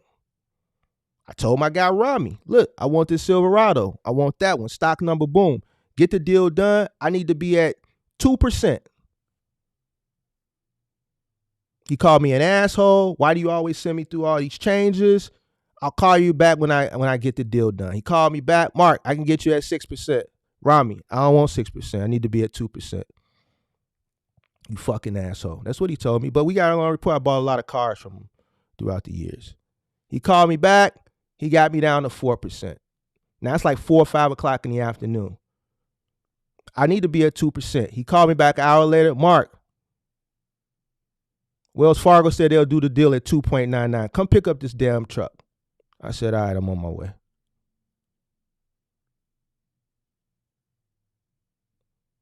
You got to know how to work these deals. Now, if my guy down at Perillo didn't give me that bit of information, me making small talk, me talking to the finance manager, me consuming information from him, I would have never known how to leverage myself at Chevy for that Silverado based on my relationship. I probably would have took the 6% straight out the gate. But I know I got great credit. I purchased multitude of vehicles from him, right? And I'm going to push it. And I've been doing that ever since. Went to Cadillac. My mom, I'm doing the negotiations for my OG.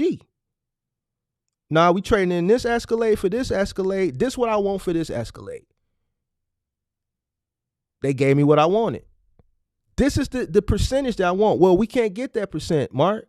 Yeah, you can. Well, who did you call? Well, we got Bank of America said they'll do it for this. Call Wells Fargo. Well, Wells Fargo's not going to be. I said, call Wells Fargo.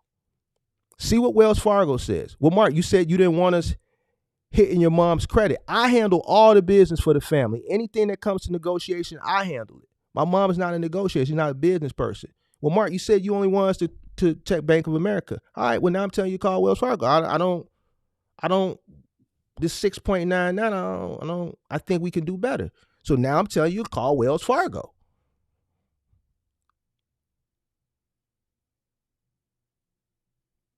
"20 minutes later, he comes back. You got a hell of a son. You got a hell of a son." Wells Fargo said 5%. I said, all right, we'll do the deal. So it's about negotiation. Now, this is after, just being an experienced buyer over the years and sitting in these offices and just consuming information. It makes you a stronger negotiator. Same thing with buying trucks. I don't let excitement of a new vehicle lead me into making a bad decision. I go in there with the attitude, listen, if I don't get what I want or close to what I want as possible, I understand that I may be coming home with nothing. I'm not going to let excitement lead me down a path of where I'm going to have buyer's remorse. I need to be where I want to be.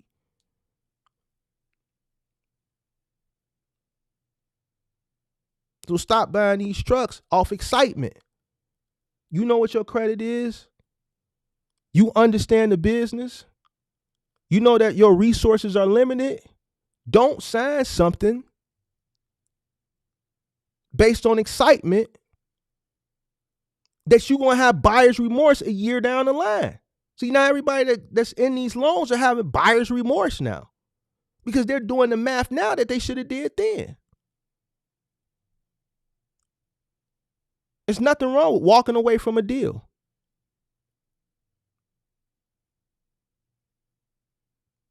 There's nothing wrong with it. I get the deals that I want. I get the interest rates that I want.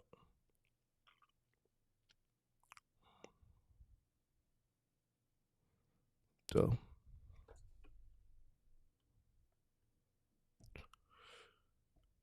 which final mile company is best to start out with as a new contractor in the Chicago area? It depends on what you're trying to do. Do you want to do furniture? Do you want to do appliances? If you're new into final mile, I always tell people who are new into final mile to do IKEA. It's something that's kind of like, I don't want to say dummy proof, but it's kind of hard to mess up because everything is broken down into pieces and boxes. So, you got to assemble the couch, you got to assemble the table. So it's pieces. Whereas, a lot of other furniture companies, you're delivering things in one piece, right? So I would say start with IKEA. So apply with NAL, right? And that's what I would recommend for a new person who's coming into final mile. There's also another account that doesn't really pay as well, AIT Worldwide, which acquired Select Express. You're dealing with Bye Bye Baby, West Elm, Crate and Barrel. They have furniture that's not as, big and bulky as like dealing with a Bob's or like a Ashley and stuff like that. So, but I would recommend IKEA first. If you've never done final mile, I strongly advise against doing appliances straight out the rip. It takes a certain level of experience and skill set to deal with appliances because they're heavier. You have to be kind of mechanically inclined, and you got to know how to maneuver this stuff. All right, so yeah, that's what I would recommend. Let me see if I catch up. All right, you said they haven't given you a route because they don't have nothing. Mark Capstone doesn't do Houston. I'm waiting for a response from Spoke. All right, keep me updated. Mark, what's your thoughts on getting back into the box truck business, doing a rental right now? Well, rentals are definitely not as high as they used to be. So as long as you get a rental as a fair rate, if you can get something for about $500 a week in the fives, I know somebody that's renting a 26-footer right now for 12 cents a mile. You can get down to 10 to 12 cents a mile and about a $500 a week rental, then I think that's cool. You said you got a contract with Spoke to deliver and install walkers, oxygen tanks, hospital beds, but I got an extended cargo van and they looking for a cargo van, they said, for bid, but that's weird. And That's how you know I know what I'm talking about, because you're not going to fit a hospital bed in a cargo van, and it takes two people. A hospital bed has that huge motor at the bottom to lift the bed up, let it down, tilt the back seat up, lay it back down. It requires two people. If you got a lift gate, better. A ramp can do it, but it requires two people. So no, you can't do a hospital bed with a van. So I don't know. They're gonna say what you want, but trust me, Rosalind would always call me whenever they got hospital beds to move the hospital beds, because the contractors could not move them in their cargo vans, and they work independent. It's just them. It requires two people. So, so Mark, this is the main reason people fail. This live is going to save many new business interests. Yeah. So a lot of people fail because they just don't understand business. That's the point that I think I like to focus more on business, because I feel like if you understand business, when you come across certain things being in business, you can assess the situation and evaluate it from a business perspective. If you don't understand business, when you come across these situations, you're not thinking from a business perspective, right? You're thinking based on what I'm starting to realize is excitement. And I can understand why it's exciting being a new business person, getting that email with your articles of incorporation, getting your insurance and having trouble sourcing a piece of equipment. You're getting turned away. You're finding out that a lot of the stuff you heard online was fugazi. It was crap. And you finally find this institution that is saying, yeah, we're going to work with you. Yeah, we're going to get it done. We're going to get the deal done. They just sound positive and everything. And then when they present you something, they present you this sheet that looks like this. For those that weren't here yesterday, let me pull that up over here. Let me swing that over there. They present this to you. Let me see. Share screen. And if you've purchased a car or you've purchased a commercial piece of equipment from a traditional bank and you financed it, it doesn't look like this.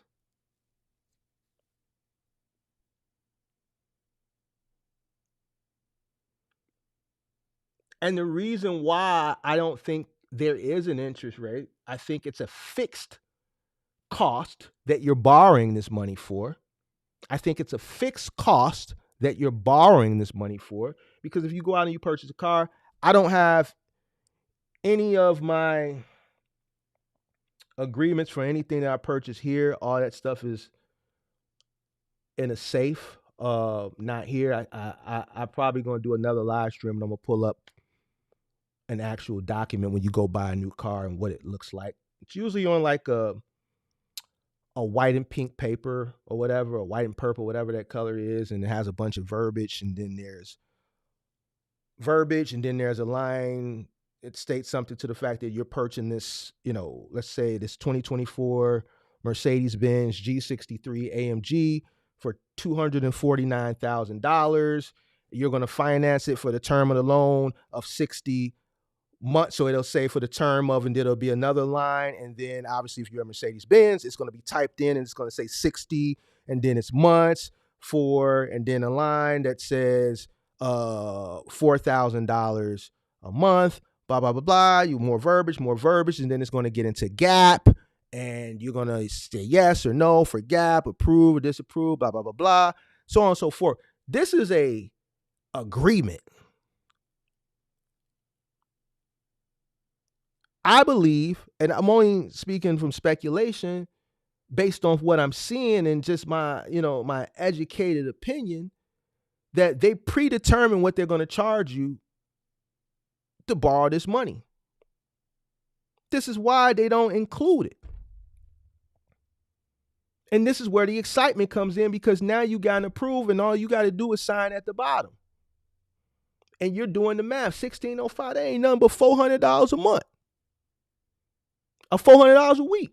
Instead of times in that $1,605 times 60 to realize you finna pay for this truck twice. So That's the whole point, to put things into perspective to people. I know it's too late for a lot of people, but for the new people that watch the channel, I don't want them to go out and make these irrational decisions based off excitement, right? Because what's going to happen is you're going to get to running, you're going to start listening to Mark, and Mark is going to talk about cost and, man, Mark, it seems like I'm doing all this hard work, but I ain't making no money. And then, well, you need to have you broke it down. Then you're going to start doing the math. You're going to start with your biggest expenses. And this is going to be number one, right? Fuel is fuel, you know what I'm saying? But this is going to be up there. And you're going to look into it like, man, you logging in the portal like this gentleman is. He put, before he, got the vehicle, he put 33,000 and something down. He put a $1,500 documentation fee. I've never had to pay a documentation fee for anything that I financed. A $1,500 fee just to do paperwork?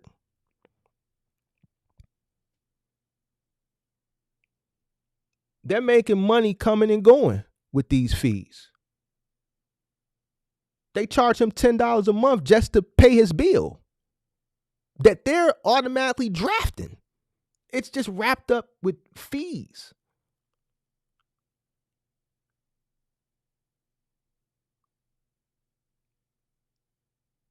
I wouldn't recommend this. $40-some thousand.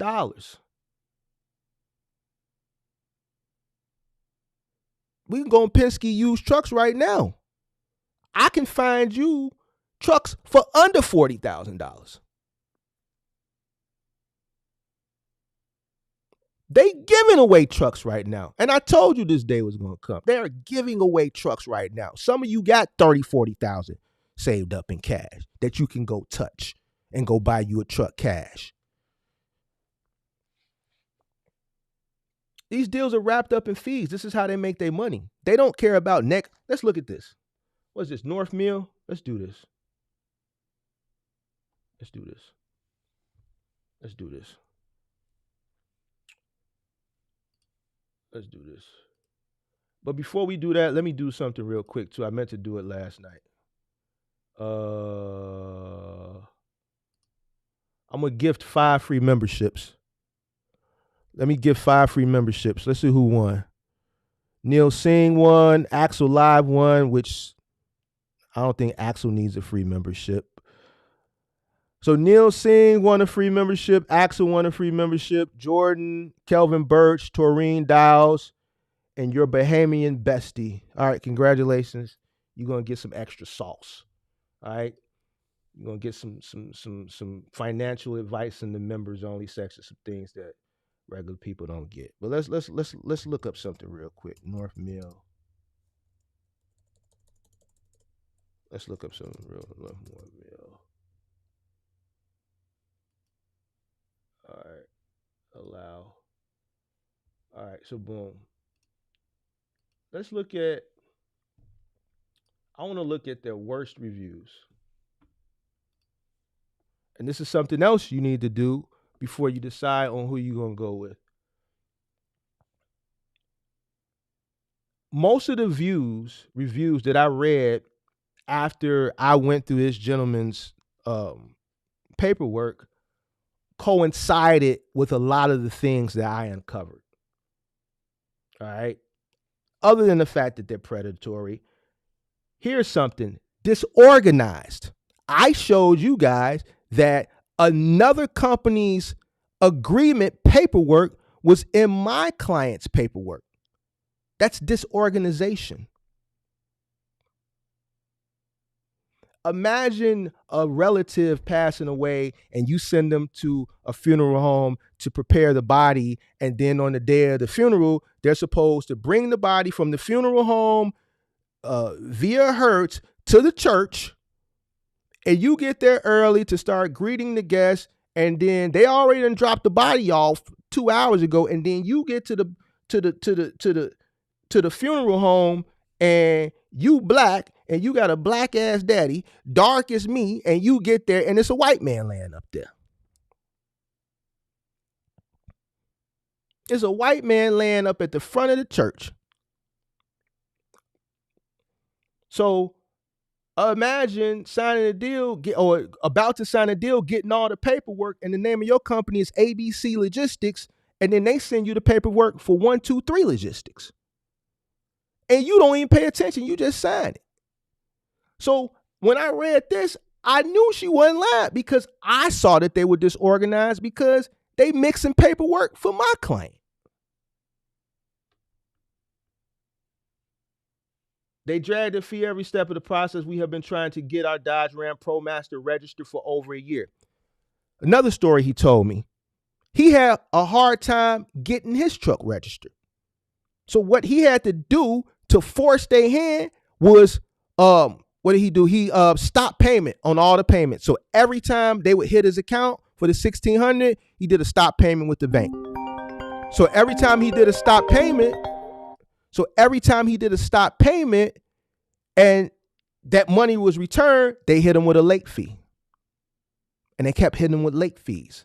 So I knew, based off the information he told me, the information that I uncovered from going through all his paperwork, that this person wasn't lying either, because he had an issue to the point he couldn't register his truck, to the point where he had to stop making payments so that they could do what they needed to do so he could register it. So imagine getting a truck thinking you ready to roll and you can't even get it registered. So I knew this lady wasn't lying. They have an employee, Ben, who is involved in real estate fraud. Okay. The company purchased my equipment loan and took them about 6 weeks to let me know. In the meantime, they wanted their payments caught up, no problem, but they tacked on late charges and insurance. I already had insurance provided. Then on top of that, told them to go F themselves on late charges. Not my problem. Now I get threatened every month about my account past due, although it's current, and that they're going to foreclose and take my equipment. They won't back off the late. So yeah, I mean, if they charge you the late fee, whenever they charge you something, they're not going to reverse it. This company is after your money, no remorse. I obtained a loan, and their contract unusual. They have to pay all the equipment without payoff discount, basically charge you all the interest of the length of the loan, even if paid sooner. So now this goes back to answer and just support my position on what Health and Wealth was talking about earlier. They charge you payment.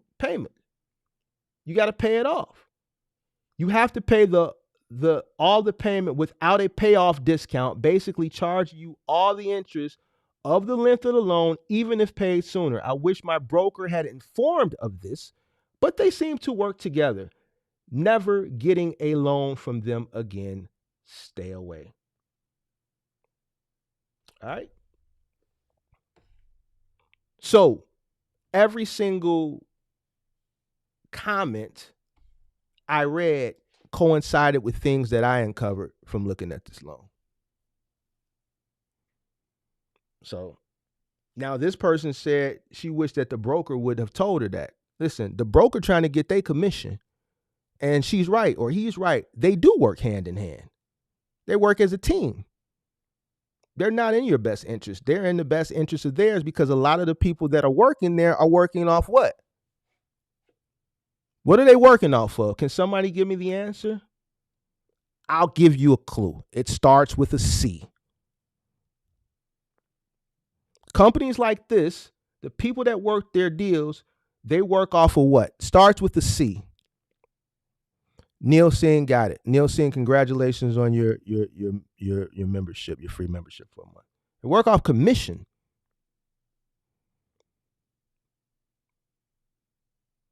They work off commission. So their moral compass is already, and then it's competitive within that institution within itself. They're competing against each other. Commission, bonuses, incentives. They work together. That's not their job to tell you. They're not in the interest of you. That's your job as a business person, to ask all the questions that need to be asked initially before you sign your life away. Because it's going to come that time. It happens in every business person's career. It's going to come that time when things are going to get tight. And then you're going to go do all the work that you should have done initially.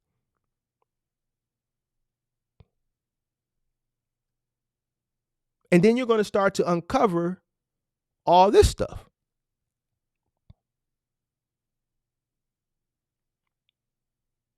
So that's why I'm telling people to stay away from companies like this. And Ibrahim, I appreciate you. I hope this does save a lot of new people coming into the business, and they stop being excited and then using that excitement and making poor and bad decisions from the inception of their business.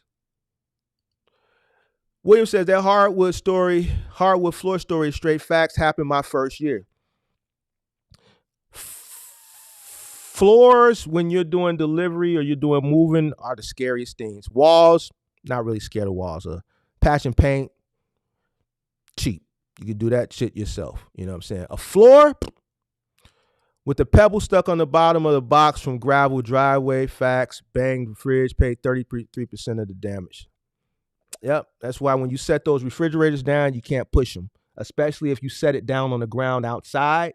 You set it down on the ground outside, the smallest piece of rock or pebble, that wood floor is going to scratch it. People get lazy.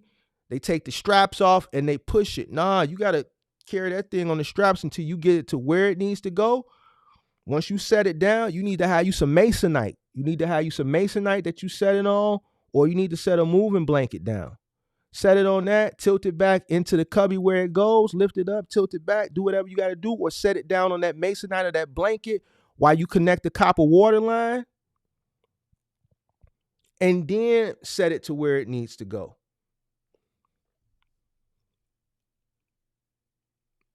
The interest rate info was a gem. Now the experience at the dealer all makes sense. Exactly. Long are the days with great credit for 0%. Haven't seen a 0% interest on a vehicle in God knows when.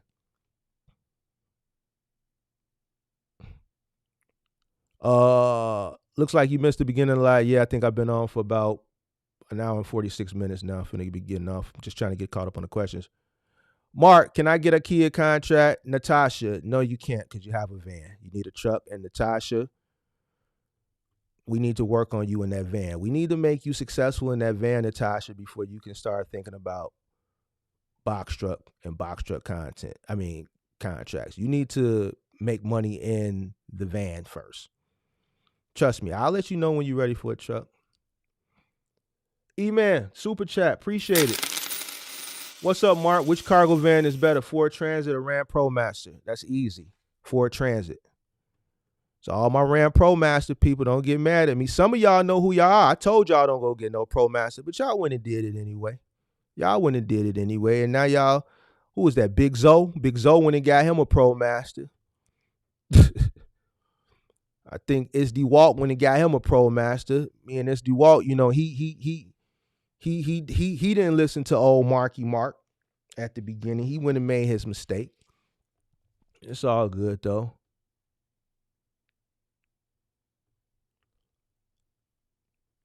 My uncle used to own a semi, but now wants to retire. He was asking me to ask you if there are any companies that hire fleets.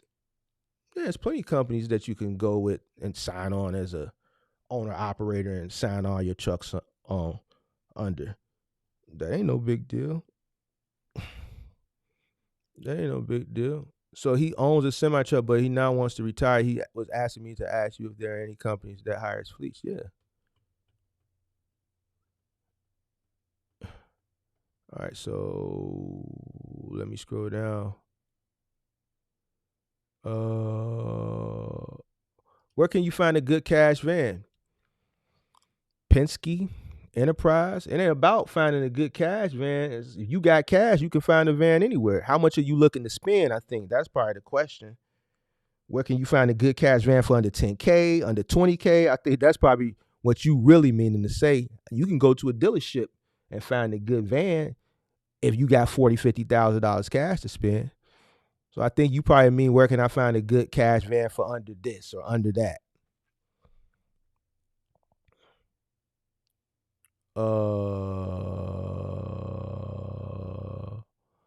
June Gotti said, let me get Axel's membership. Paul Smith said, Mark, wrench me up. Pippi, do Paul deserve a wrench? I'm gonna let Pippi make that decision. She the head of the moderators. If Pippi say yeah, then I'll do it. How do I join a membership? You go to the page and you hit join membership. You can't do it from an iPhone. You can only do it from an Android or your desktop. If you got an Apple or a Mac desktop, you can do it. You just can't do it from an iOS device, a phone. If you have a Google phone, you can do it, or you have to do it from a desktop. Just hit the join button under any video on the main page. Andrew Green, what up? William Vega said copper water line is a nightmare. It can be. SEP Logistics, same thing I just answered. Just go hit the join button from a desktop or Android device. I cashed out on a van at a dealer and still have problems with my registration. I had to reach out to Secretary of State Police. Wow. James, you here in Chicago, right? What dealership did you buy a van from? James, you in Chicago, right?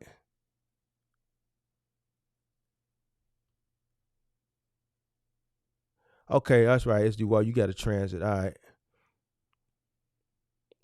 right. 15 to 20. Go on cars.com and filter your range. Hold on, let me see something. I just want to see something.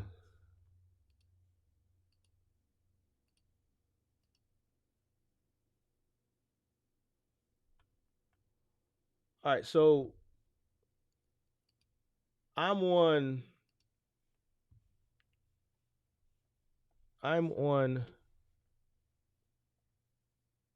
Penske, and I filtered lowest to highest. And here goes some vans. Here go a 2018 Transit 250. Looks like an extended length, high roof. Definitely extended length, high roof. It's 20 grand. 20 grand. So 200,000 miles. So there's some vans out here for 20 on Penske. Now, another thing you can do is go to cars. Now, this is what I would do. What I would do is, let's say I was looking for a Ford Transit. I would primarily want to buy it from Ford, right? I want to buy a Ford from Ford. See, it's different when you're buying these type of vehicles versus buying like a commercial truck. I would want to buy my Ford from Ford. So let's say I'm looking for a Transit 250. I want 50 miles out. Boom. And let's say I want to filter this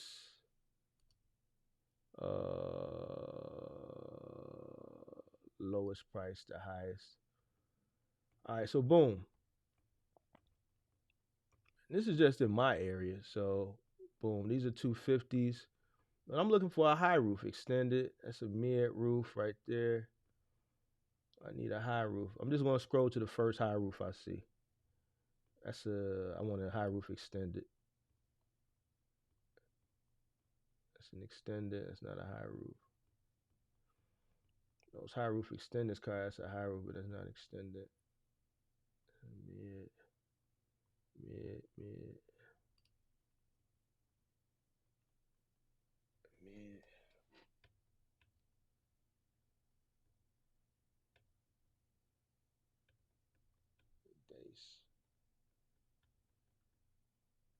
There you go, Natasha, right there. There go the yellow van I told you don't buy, which is why you having a hard time getting work.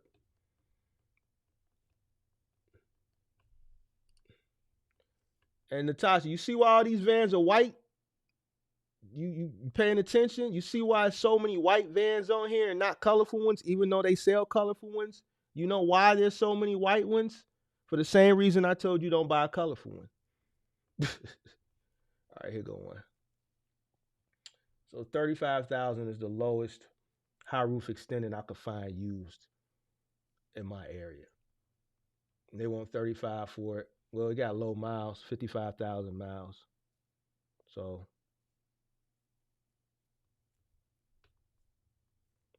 but there's vans out here. So if that's your budget and you're looking to buy something new, then you may not be able to get a high roof, but you definitely can get an extended length T250 for your price range. And if you need to break it down further, you can get a T150. You can get a T150 for somewhere between 10 to 15 grand.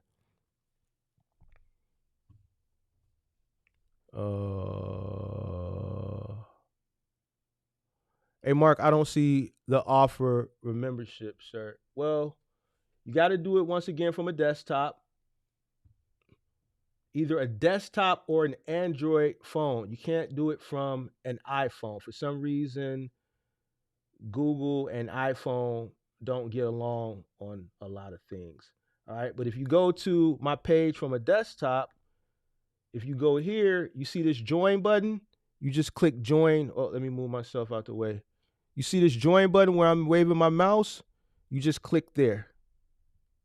You just click there.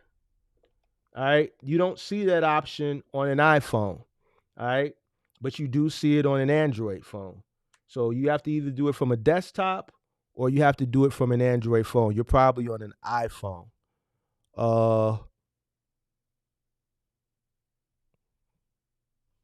You're probably working on an iPhone.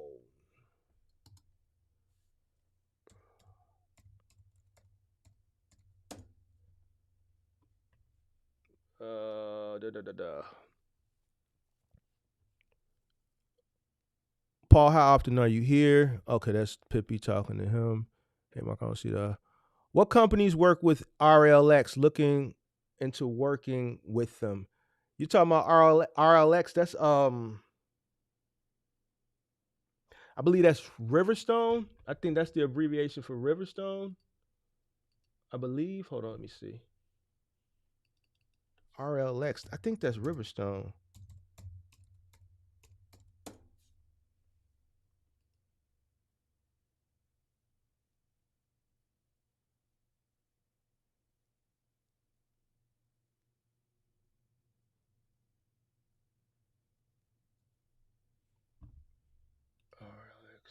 Yeah, that's Riverstone. Yep. I believe in the southeast region, they have Lowe's. That's a company that's not in my area. They don't service my area. But I do have some stubs that run Lowe's with them, I believe, in the southeast region of the country. The southeast region of the country. Hold on, let me see what regions they cover.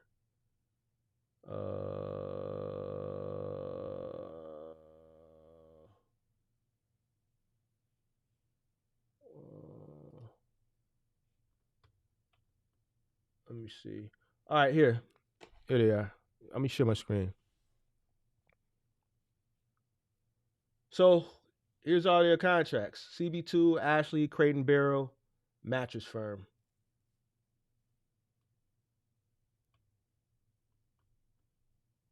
CB2, Ashley, Crate and Barrel, Mattress Firm. So it might have been Mattress Firm then, but this company isn't in my region.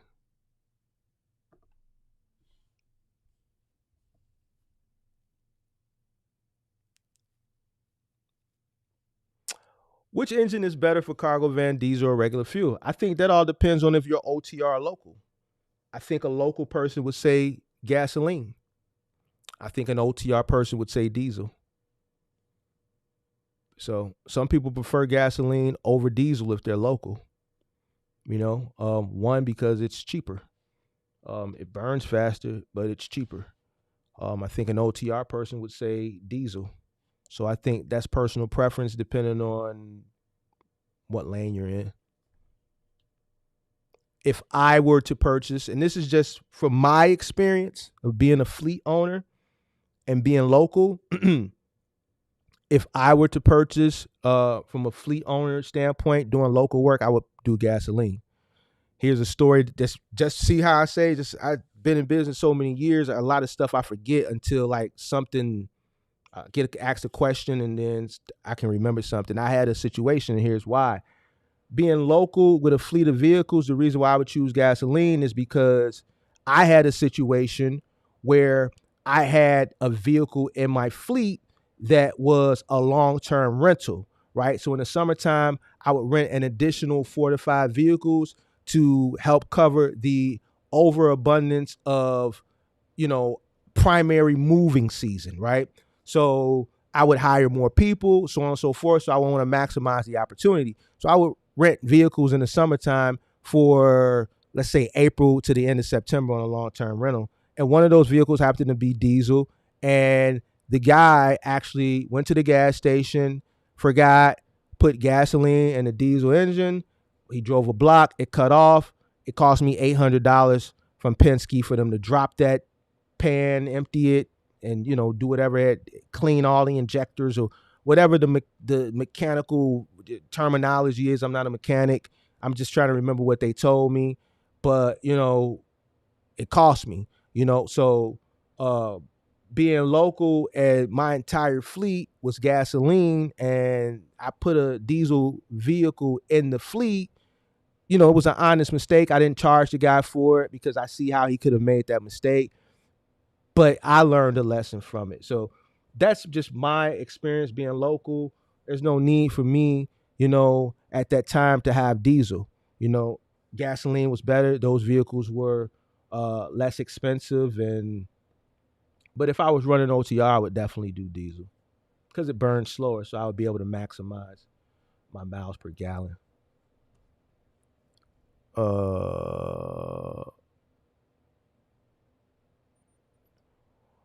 Heads up for people buying vans from dealership. Most of the vans used to be a rental and are bought from auction houses. So this is why I say, if I were buying a van, if I was buying a Ford, I would buy it from Ford. If I was buying a GMC Express or a Chevy Express, I would buy it from Chevy. I would look for a dealer that has a Chevy Express. If I was buying a Sprinter, I would buy it from Mercedes. If I was buying a Ram, I would buy it from Ram. A ProMaster, I would buy it from Ram. The reason why is because if I go to buy a Transit from a Ford dealership and someone came in there to trade it in, trade up,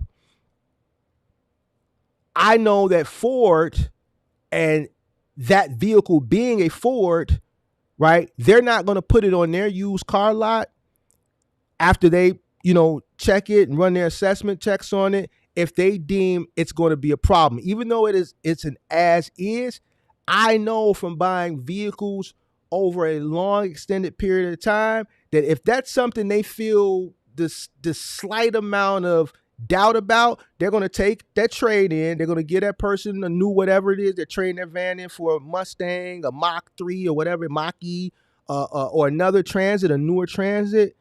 They're going to do one or two things. They're going to run it through their checks. If they're saying, this is something that we can put on our lot is good. We can put it on there as is and feel comfortable about it. If they don't feel comfortable about it, you know what they're going to do? They're going to send it straight to the auction.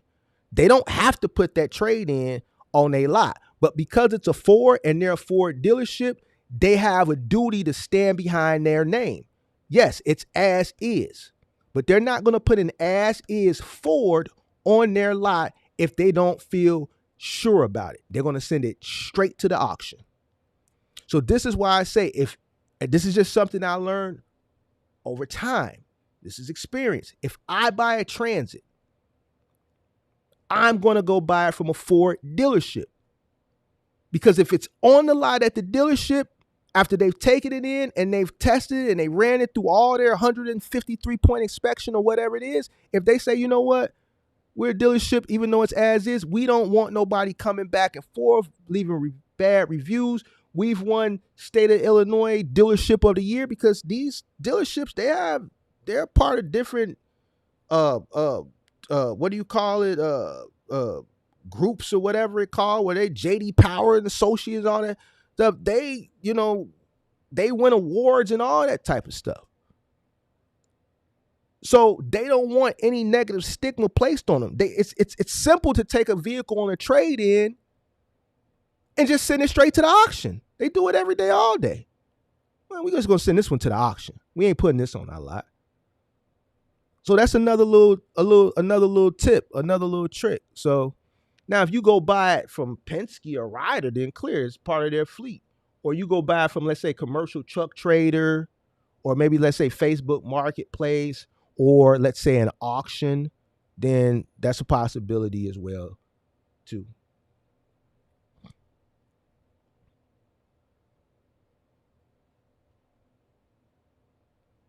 No, Mar, appreciate you. It's all good.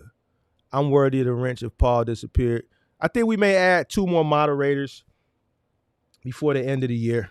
I'm gonna talk to Pippi, and then we're gonna see who's worthy of 2 more wrenches.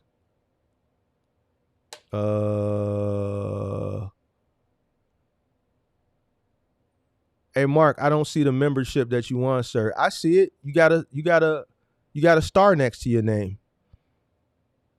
So you want it. Now you can go in the community. You can see community posts. You can see members only videos or videos that I did live stream that I put on members only. You know, occasionally I'll put up something in the community post, like certain investment things that I think may take off, certain things like that. You just have access to members only posts and members only content, and you got a star next to your name. So if you looking in your bank account and you looking for money or something, then no, you ain't gonna see that. If that's what you looking for, you got a star, and you got access to stuff that other people don't have access to. It's in there. You got it. You got it already. It's in there. What up, Big Slick? Damn, a lot of people up in here. Ain't nobody picking up no freight. They picking up freight.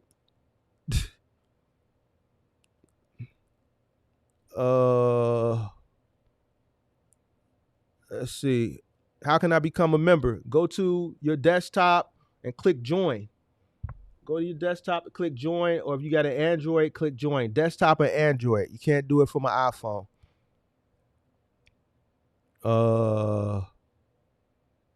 Just tuning in from St. Louis. Thanks for tuning in.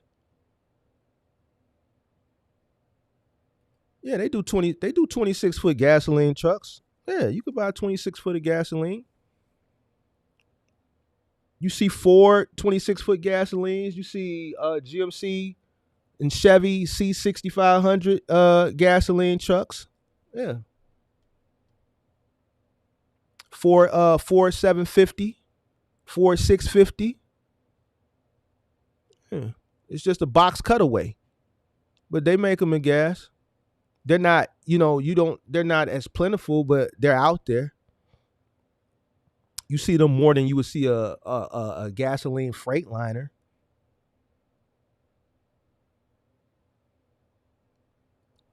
Oh, they probably give you a shirt. I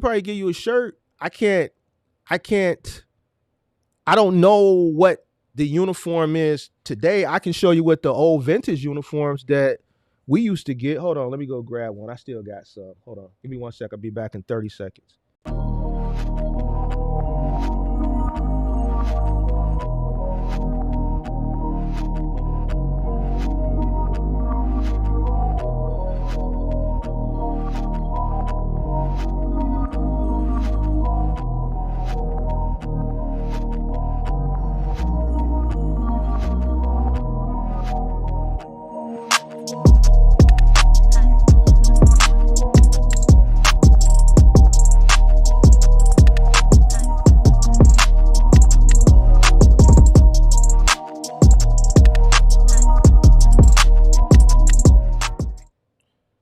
So before T-Force was Dynamics, before T-Force, it was Dynamics. So when we first signed up with Dynamics, this was the uniform. You had to look professional. Back in the day, most 3PLs made you wear a button-up woven.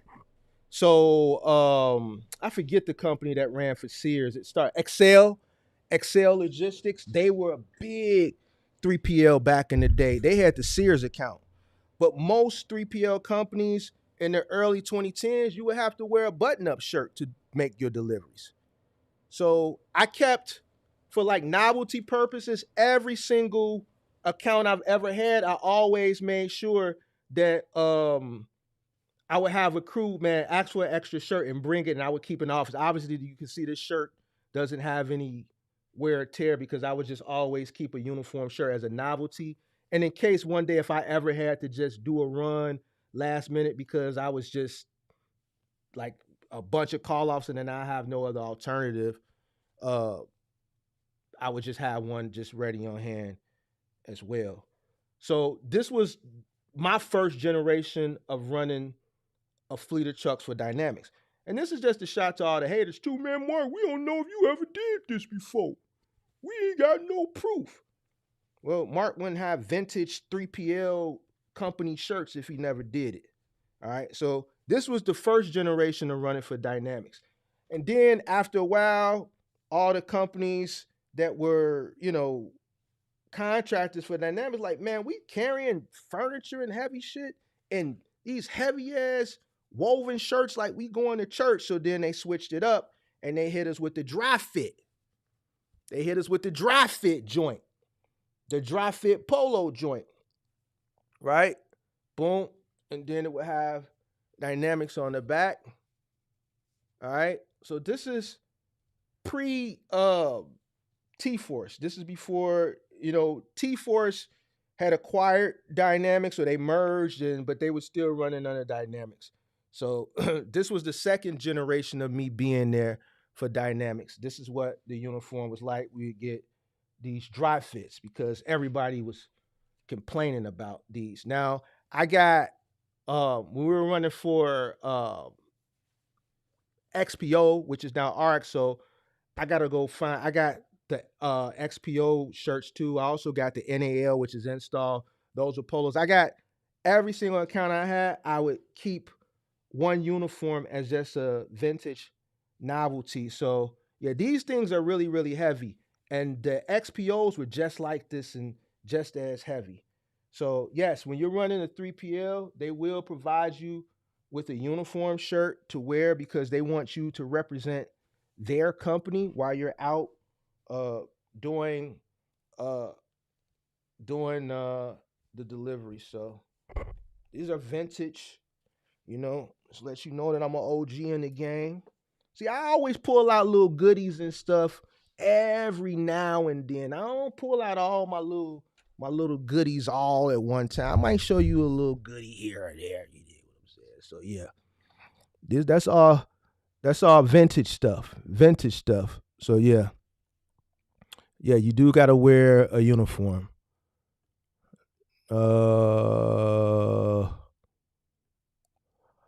RXL pay $175 to $250 per year coming out of Orlando. Range every weekend, Monday through Friday, work location on the road. Yeah, so that's the Southeast region. We don't have them up here. But yeah, that's good money for a final amount. That's about the average. If you can do the work and you'll make that type of money, You do the work, you scale up, you do it for about a good 6 to 10 years, make your money, you appropriate the right way. You could either sell your business or retire. You see it, Kevin? All right, cool. Let's see. Do YouTube memberships get to log in to the website membership? So the YouTube membership has nothing to do with my box truck courses website. It's not intertwined. So what I can tell you is that the box truck business plan lecture is on my website for sale, but it's also available on YouTube if you're a member. So that's the only thing that is on both platforms. So you can either get it as a member here or you can buy it and download it on my website for $29.99. So D Jenkins, what up, Mark? I got approved today for my cargo van through a known bank. Thanks for the info. All right, man. It's all good, man. Congratulations, man.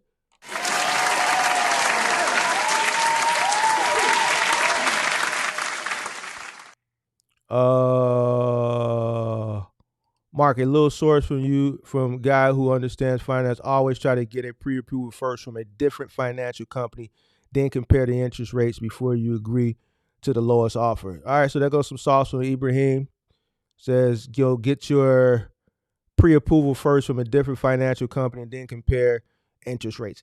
I get like pre-approval letters and shit like that all the time for like Capital One, but it's always for like not enough money and stuff like that. So I never went the pre-approval route. Me personally, I've always went in and just done hard bargaining. And then on top of that, I, for the past 14 years, every vehicle I pretty much purchased have been from the same two facilities. All right. I keep a truck, I keep a car. So, I like to deal with the same institutions because I have a rapport. And that way, when it's time to go get something, I could just go on the website, see what I want, make a call, make something happen. And if it's not something that they have on the website, they can say, you know what, Mark, I got this in the back. We ain't put it on the website yet. I can send you pictures or you could come to take a look. It's just better for me than I've tried to go out and delve in different dealerships and different makes of vehicles and stuff like that. But then you got to get to know these people. They don't know you. They don't treat you like the way the people that know you treat you. So yeah, I hear you. I know people that do go out to get the pre-approval.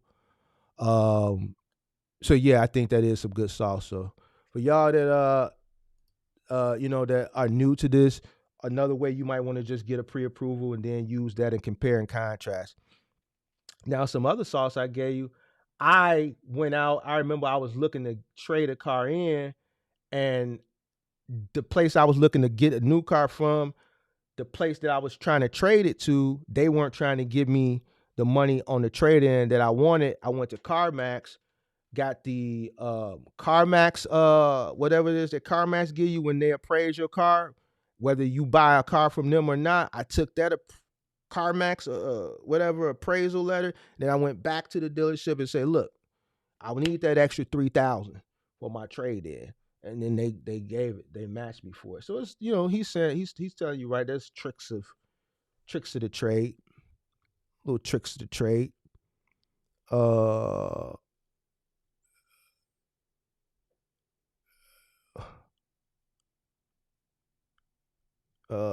Back at it, what up?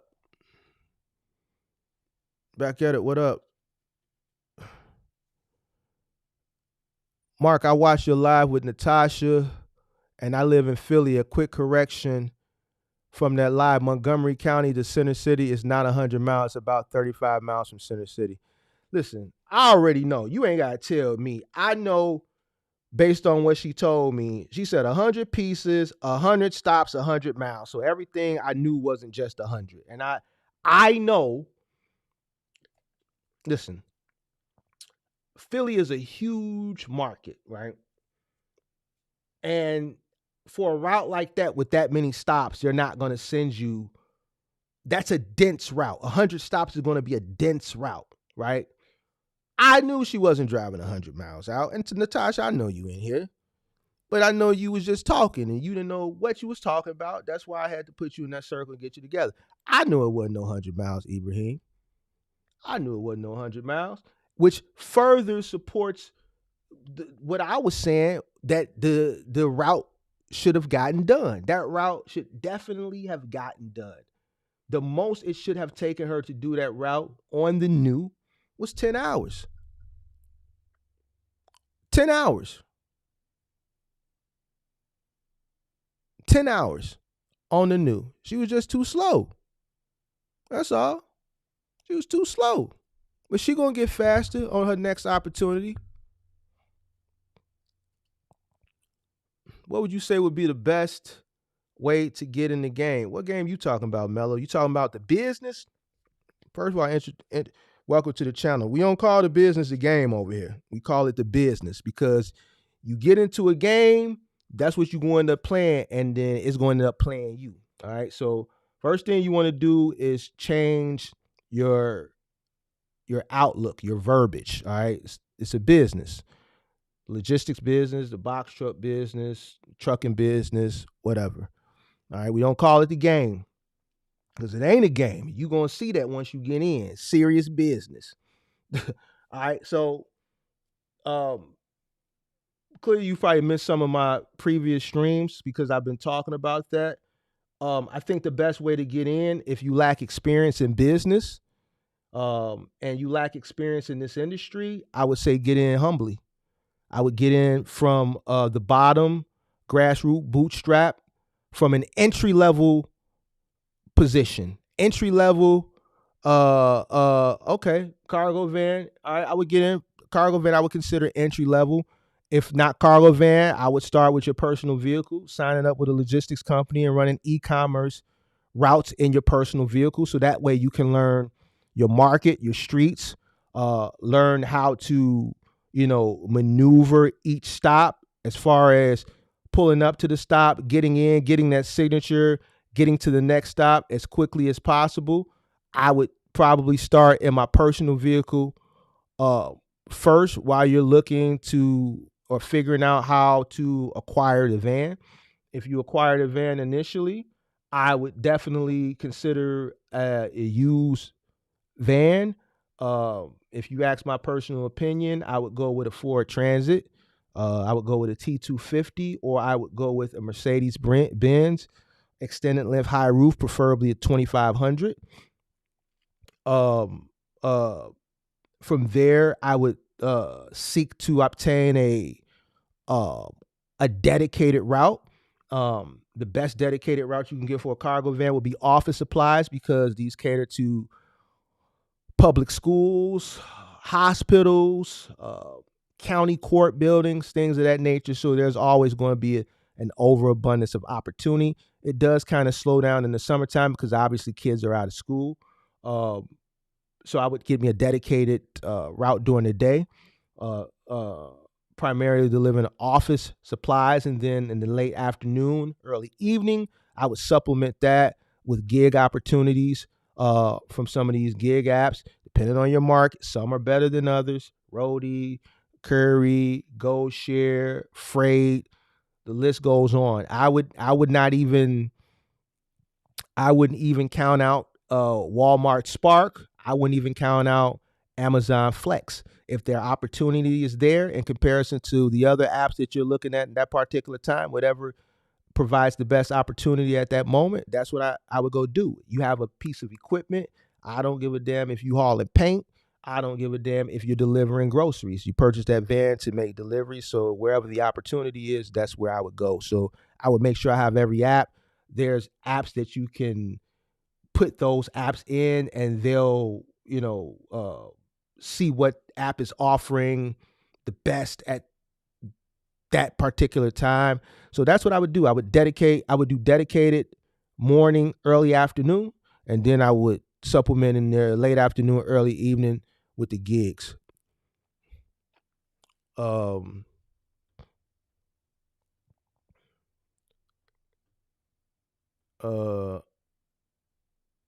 think people should run Amazon Flex before running other companies. It would teach you how delivery works. It helped me. Okay. I've owned several businesses, but don't mind coming in humble. Definitely come into trucking humble. I don't know what other businesses that you own, but trucking is a different monster. For instance, if you own a boutique or a retail store, that's different from trucking. We keep it real funky over here. Trucking is very competitive. It's cutthroat. It's downright. And I can see that you're a woman.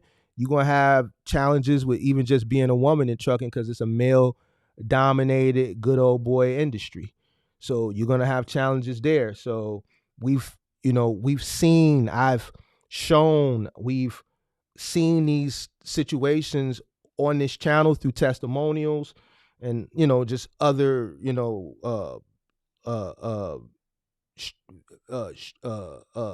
things that I've dived into as far as this industry on that has proven, my stance on trucking and how you got to come into this and you got to be cutthroat.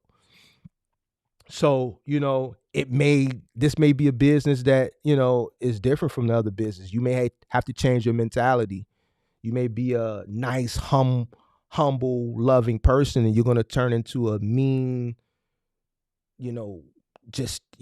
aggressive, shrewd person. That's trucking. It's very competitive. So I would say start from humble beginnings. Make sure you start from as low as of a cost of entry as possible, because the industry can fluctuate based off the economy.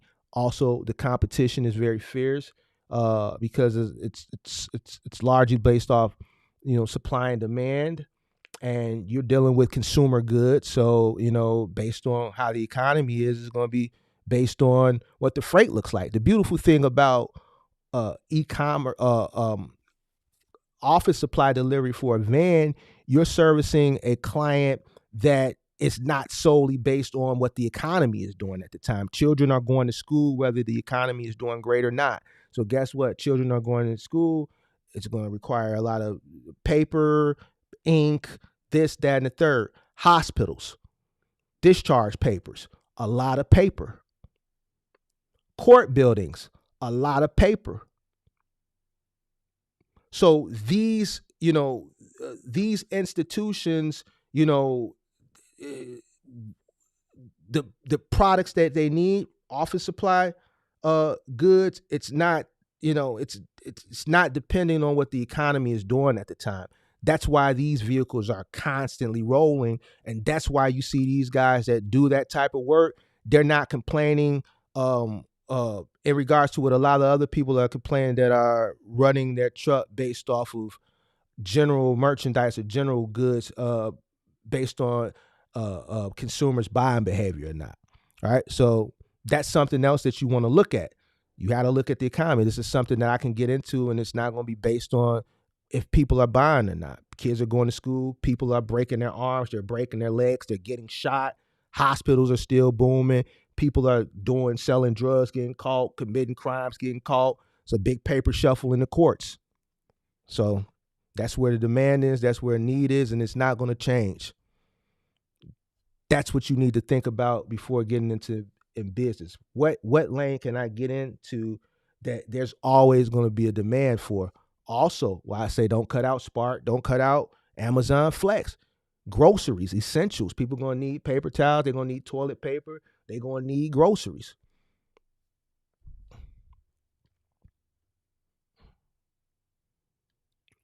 Cameron said, what's the issue with the ProMaster? Just bought one. If Big Zoe here and some of the other people that got them ProMasters, they can tell you. Big Zoe, you in here? Tell Cameron what's the issue. There's a lot of auto parts routes in Philly and surrounding areas up to Allentown. A lot of auto part routes too. You can get those routes off US Pack. Kicking Ass Assassin says, me and Big Vic got him started with the box truck game. All right, appreciate you.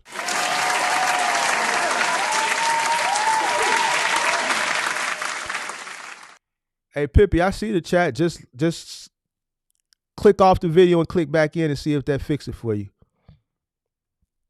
Great Polo, click off and click back in and see if that worked for you. Chat working fine on my end.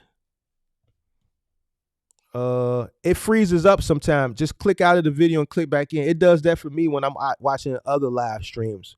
When I'm watching other people's live streams, it'll just freeze. So you got to exit out the video and then come back in and then to catch up. That's something that's going on with YouTube and Google. You said you was a welder. You ready for all that? All right, well, come on in. Would I take $1.60 a mile for 3,000 miles from Midwest to West Coast? If that's a one pick, one drop, no.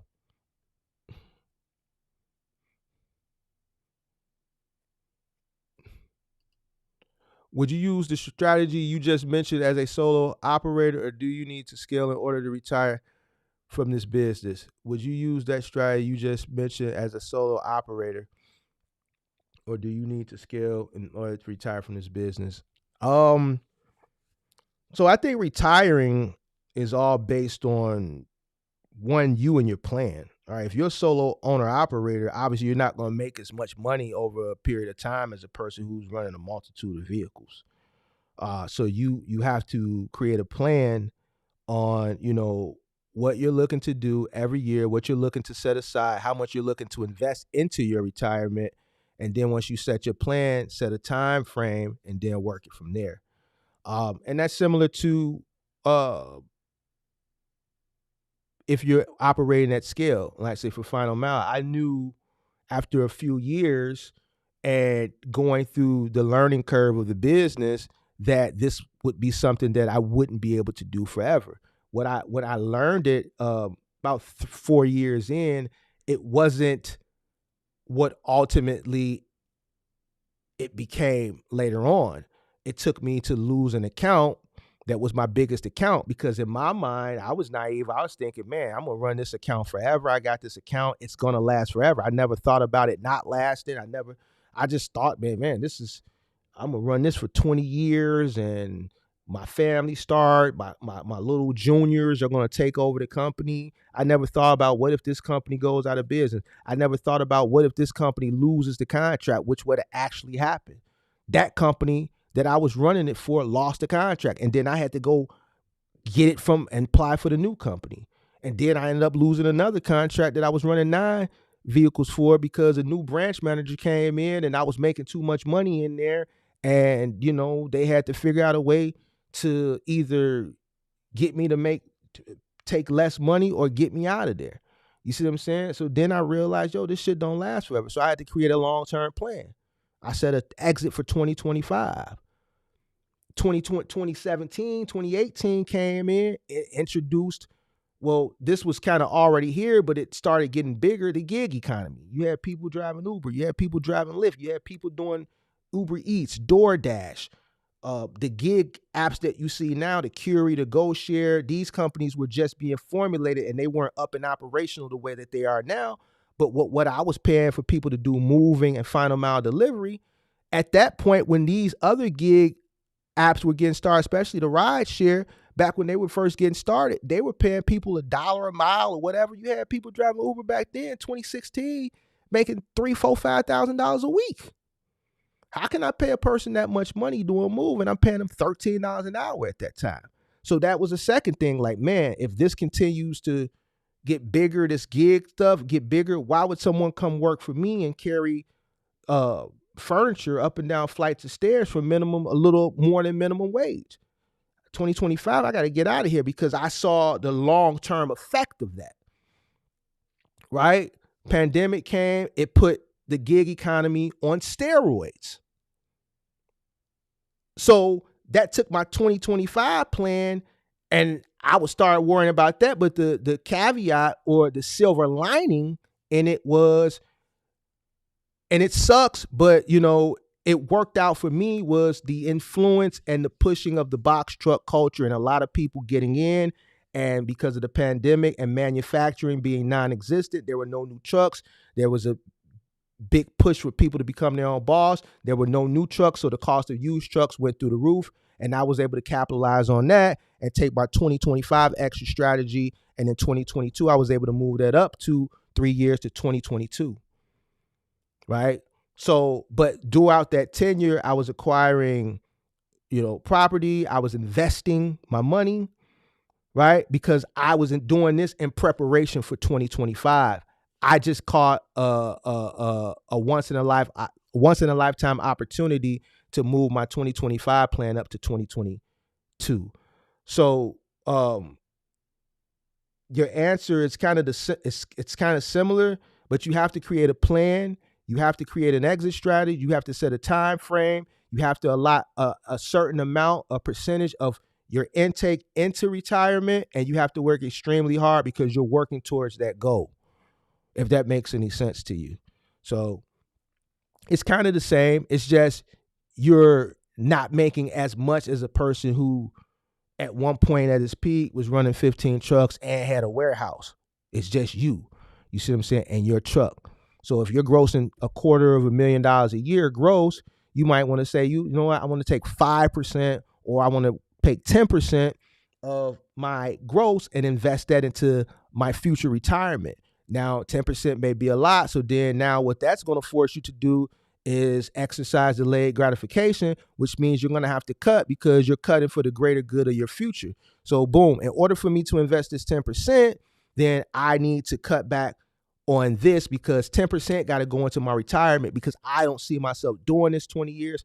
I don't see myself doing this 30 years, especially if you're in something like Final Mile or moving, and this is not something that you have that you could pass down to generation. And what we see now is that the younger generations or the generations that come up under their parents don't want to accept the businesses that their parents built for them. You got a lot of people now, kids, they want to hand their kids down to family business and the kids don't want to take it because they don't want the responsibility.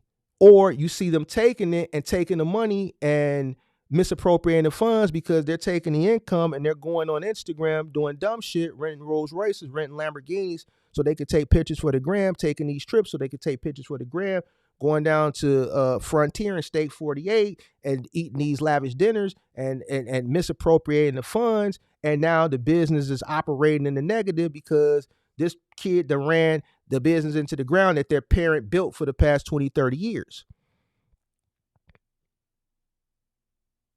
So once you create your plan, you just work towards your plan, so and that's it. I practice delayed gratification even still to this day because I'm working towards something. So man, I make sure I invest a certain amount of money every single day because I'm waiting for that next opportunity to cash out, right? At the top of the market or whatever it is I'm investing in, even this place I'm sitting in, like everything is for sale for the right price. You buy low, you sell high. So, but you gotta get in things early. You gotta put the money in, you gotta invest, you gotta set a plan, and you gotta work towards that plan. A lot of hard work, a lot of sacrifice. So, yep. So I would definitely use that same strategy. That was just a long-winded answer, but I would definitely use that strategy. It worked for me. It works for a lot of people. So,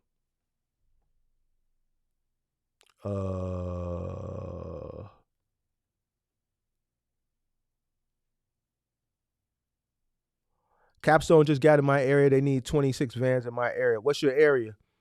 Yo, Mark, I need coaching on strategy, bro. I'm going crazy with the work. You know where to go. www.boxtruckcourses.com. You know where to go. www.boxtruckcourses.com. Bro, I'm trying to tell you, with all the running, by the time I got home, it wasn't dense. Natasha, I'm not finna bring you up. I'm not finna go back and forth with you, but I'm finna tell you this. I've had routes where guys have came and picked up their truck or their van, depending on what it was, 5 a.m. I would still be in the office at 8 o'clock at night.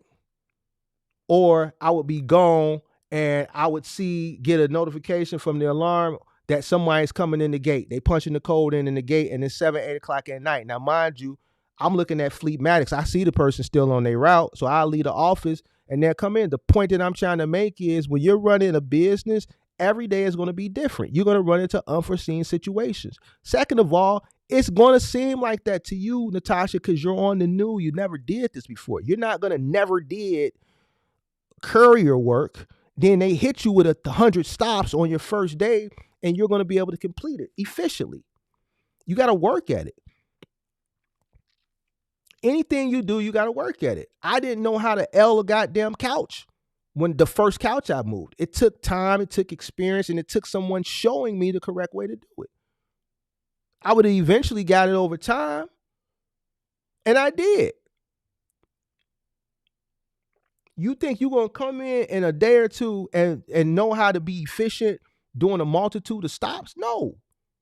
You gave up. So I ain't trying to hear that. I'm not hearing it. I'm not finna let you sit up here and tell me it. I'm not going to side with you. I'm not going to feel bad for you. My heart is not going to melt for you. It ain't going to do none of that because everything you doing, I done did it.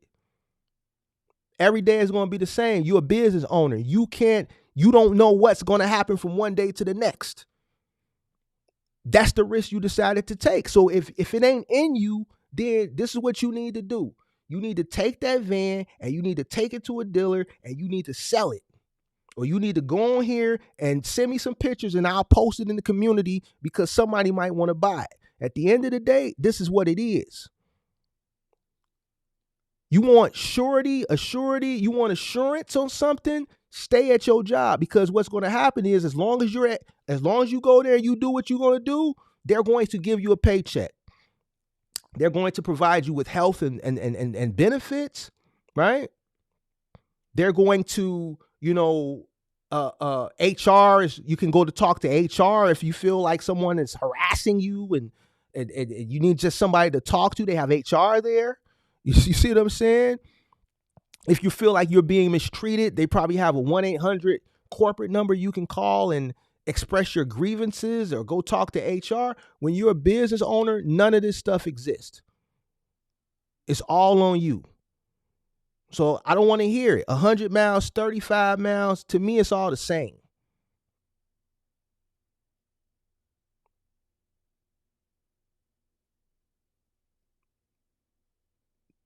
You complaining about shit. I had a guy from a goddamn logistics company call cussing me out, a grown-ass man who has more money than this guy, because one of my drivers backed into a dock and didn't look at the clearance, and the whole damn awning of the dock came crashing down, and they got hit with a bill with $55,000, and he's mad at me. He's trying to pass that bill down to me and my insurance.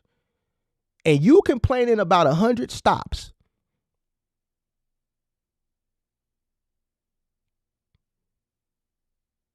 I've had trucks stuck in the snow. I've had trucks in accidents. I've been sued.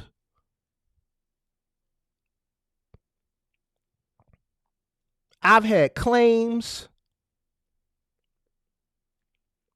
You talk about the other day, they didn't pay you for a day. This company, Dynamics.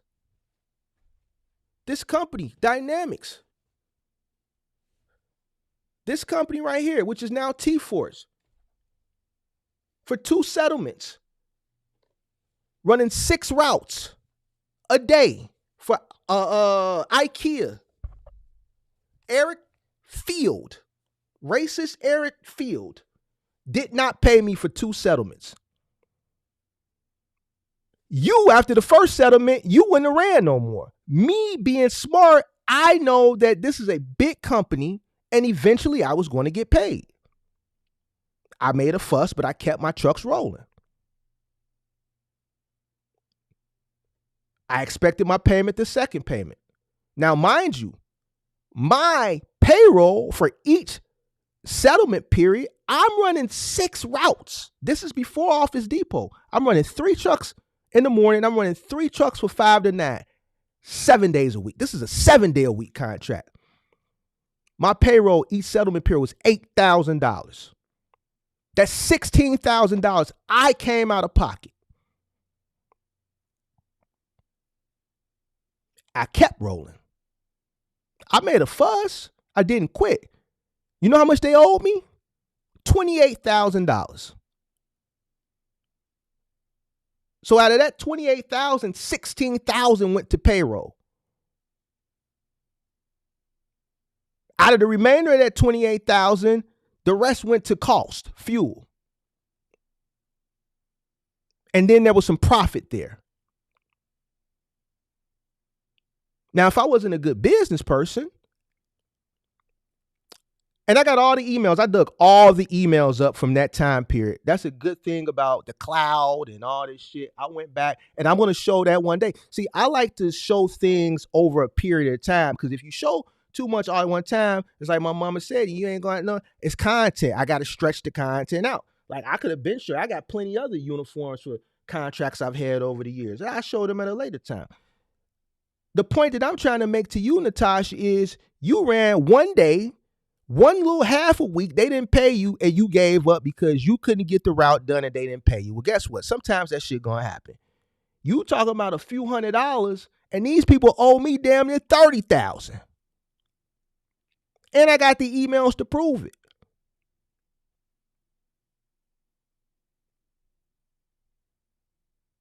Was it my employees' fault? Nah, they still had to get paid. And I didn't quit because I knew corporate was going to eventually pay me my money. You know why? Because I could have sued their ass. And before they would let it take it that far and get out to the media that they got contractors running that are not getting paid, you know what they was going to do? Pay my black ass. So it wasn't me worried about the money. It was more so of the person who was responsible for making sure that my company got paid was lacking or not doing his job, you know what I'm saying, which was costing me, it was frustrating me. It was more personally because I knew this dude had a personal issue with me. And this is the guy that brought me in. But like Rosalind Lewis said, Mark, they don't like you because you're young, you're black, and they don't, for the life of them, they don't understand, they can't figure out how you have so many trucks. So instead of them being happy that they got a contractor that's a master contractor that can service, and whenever they call upon me and need me because someone else didn't show up and I can provide additional manpower and additional trucks, they're more concerned about how the hell does this young dude got so much money? And instead of keeping the business, it hurt them personal because they're working in a 3PL in an office, getting ragged on by Granger, getting ragged on by IKEA, getting ragged on by Office Depot, getting ragged on by all these medical pharmaceutical accounts they got because things aren't getting done in a timely fashion. They're worried about Mark, the guy that's performing at an exceptional rate and pace, and the way you take out your frustrations because you're angry and jealous at me with your racist ass is you don't send Devyani Patel my route so that she can put my payroll in so my company can get paid. You just forget to pay Mark's company.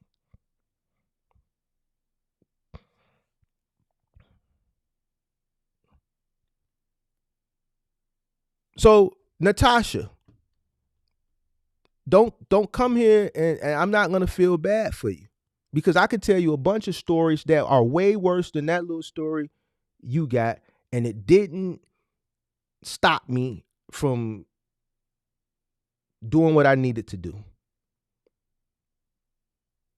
So toughen up or you're going to get swallowed up out here. These 3PLs will take advantage of you. They will play with your money. It's happened to me.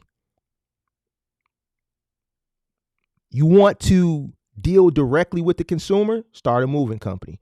But you can't do that either because you don't have the skill set. So learn the industry that you're in, toughen up, and become a better, more shrewder business person.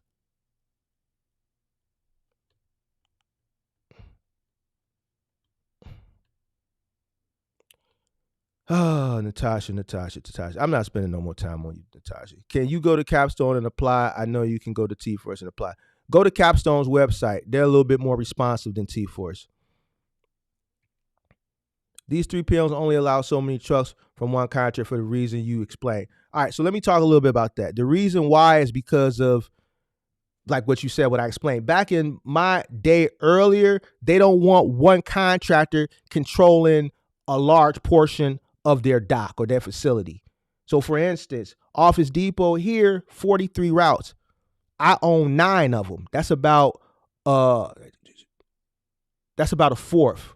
All right. It's about a fourth of that contract for this facility. I had a lot of leverage. I talk about it all the time. So I can name my price. They had to kiss my ass. You think they want to kiss my ass? No, they don't want to piss me off because at any time, that's 9 routes. So they don't like kissing my ass, but they have to.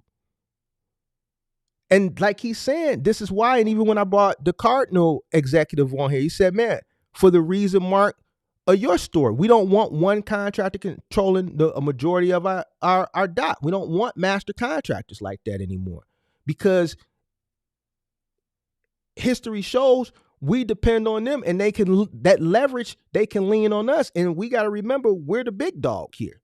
We don't want a contractor, regardless of how many trucks they can provide for us, controlling a large percentage of our dock.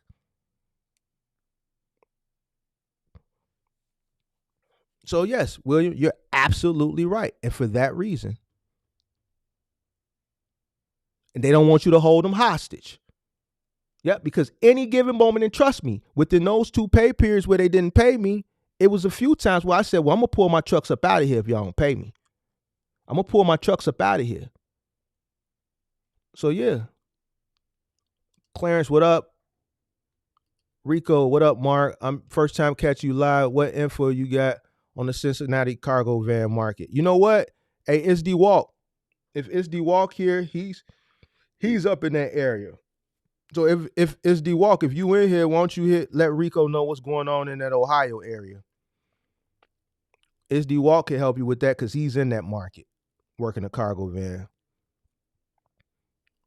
William Vega said 100 stops is light for Capstone. I keep telling Natasha, 100 stops ain't nothing. Satcha said, Mark, no job is secure. You know that. When I'm speaking to Natasha, I'm speaking as far as assurance. Yeah, you're right. No job is secure, but it's still a little bit different from owning your own business. And when I'm speaking in the terms of if you don't work, if you don't find the work, you don't eat with your own business. If I work a job, I know if I'm not feeling good that day, but I know I need to go in, I don't have any personal time off, I know how to go into that job and bullshit my way through the day, do enough work just to get through the day so I can get paid. I might not be as efficient as I am on the day when I'm feeling good, but I know what to do just enough to get through the day. When you're a business owner, look, you got to be efficient all the time. You got to go do what you got to do regardless. And you got to perform to the best of your ability because everything is all on you. You don't have that privilege.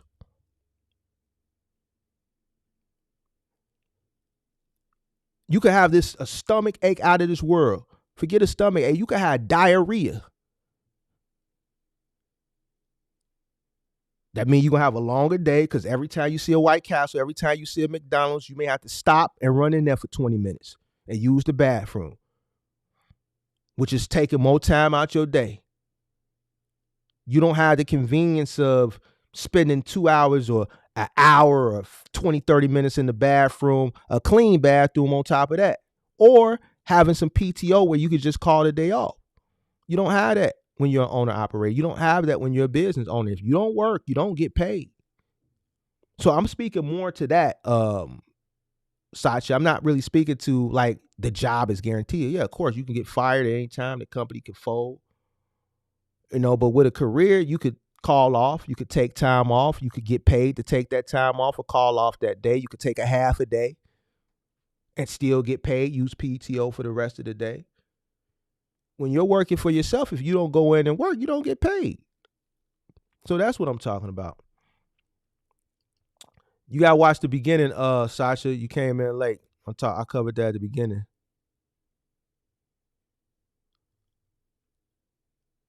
I work at Amazon, been doing 189 stops with 325 packages, finished in about 10 hours. So here's Devontae Natasha. He does 189 stops, 325 packages. He's done in 10 hours. So Natasha, we not. MD said RXO played me, but I learned. How'd they play you?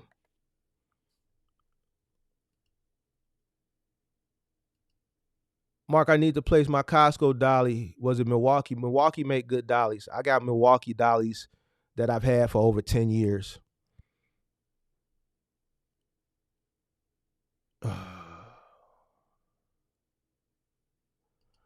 Would it be good to have one truck at multiple locations? Yeah, I've spoken on this before. If you're running a multitude of trucks, did I do a live stream about it? Did I talk about this in a live stream? I know I covered it. I think if you're running a multitude of trucks, I think it's good to diversify. And I've said this before, and here's why.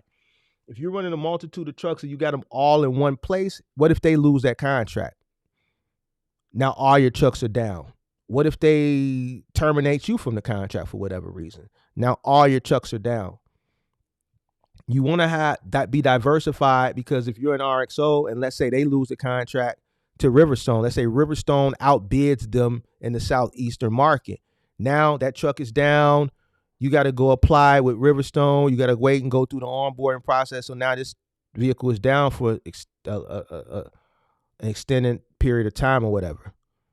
So you have to keep that in mind. Now, if you got all three trucks, you got all three of them in there, then now all three trucks ain't working. If you got three trucks, you got one here, one there, and then one at RXO, something happens, you still got two other trucks that are out making money. So you do want to diversify your trucks for that reason.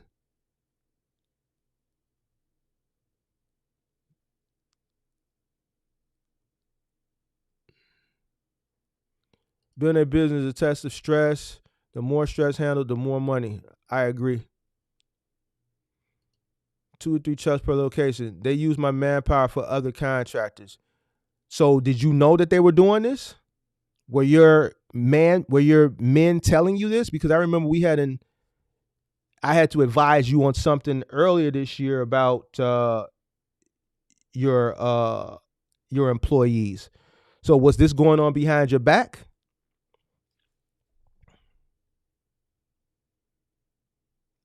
And I'm probably sure it was. Kenny says he has a ProMaster. First month, he had to get transmission rebuilt. I think that was the same issue with Big Zo. I think he had trans issues. All right, you with T-Force and JB Hunt with 2 trucks. It's hard for travel, but I get your point. Bro, I appreciate the gift of membership, but I swear once you made me a member, I have been getting a million ads, but I do appreciate it. If you're getting ads during the live stream, that's because the live stream is doing midstream ads now. That's not me. That's Google and YouTube. So nothing to do with me. It does nothing to do with membership either. Membership is not YouTube, whatever that YouTube. What is it called? YouTube TV or what is this? What is it called? YouTube, whatever their premium platform is called. YouTube Premium. YouTube Premium and membership is 2 different things. YouTube Premium, you don't see ads. A membership means you just have access to member only content and member only community posts. So it has nothing to do with the inner workings of YouTube and Google as far as ads. Behind my back until a new guy told me. So that's what I figured, because I remember the situation you were having with your crew earlier. And this just goes to like what I was telling the young lady earlier, and even like Natasha, and just even other women that are watching that are not engaging in the chat. This issue and another issue that she had earlier that I advised you on earlier in the year, that I think she did take that advice and did some, made some adjustments. When you're a woman in a male-dominated industry, especially something like Final Mile that takes a lot of testosterone and just manly ability, and the head of the company is a woman, one thing they're looking at is like, you know what? At the end of the day, the work we're doing, you can't do it. So, it gets to the point where they feel like, man, you can't tell me nothing, and you need me. So what I would do based on what you told me last year and what you got going on now, and this is just my honest to God advice, if these guys are the same guys that you dealt with earlier, I think you need to do a clean in the house, because at this point right now, your crew just doesn't respect you. You know why they don't respect you? You're a woman. They know you can't physically get out here and do this work. They're going to keep trying to find ways to take advantage of you. I know earlier I told you that you need to hire a man to be a buffer in between you and your employees. But if this particular crew is the same crew that you were having an issue with earlier, I think you need to clean house on them. I think even if it requires you having a truck being down for a period of time until you can replace those guys, I think ultimately that's what needs to be done, because what's going to happen is that morale that they have, it's going to spread into the people who are not infected with that loser mentality that they have, and then now you're gonna see this problem with everybody. So I think you need to, and this this instance, this particular situation, if it's that same crew, you need to cut that cancer out and get rid of them. They don't respect you. They don't respect you. So you need to go ahead and do what you got to do. And that's just my honest opinion. If those are the same guys, because what else have they been doing? What else are they willing to do? Because they don't respect you. They're using your equipment to help other people out. You're not getting paid. They're making money off of your investment. And they don't respect you. Get rid of them. Get rid of them. The new guy blew the whistle. So the new guy blew the whistle, but you don't want the new guy and the other guys that are on the straight and narrow to get corrupted. And then the morale gets lowered in your whole company. No, get rid of them. They don't respect you.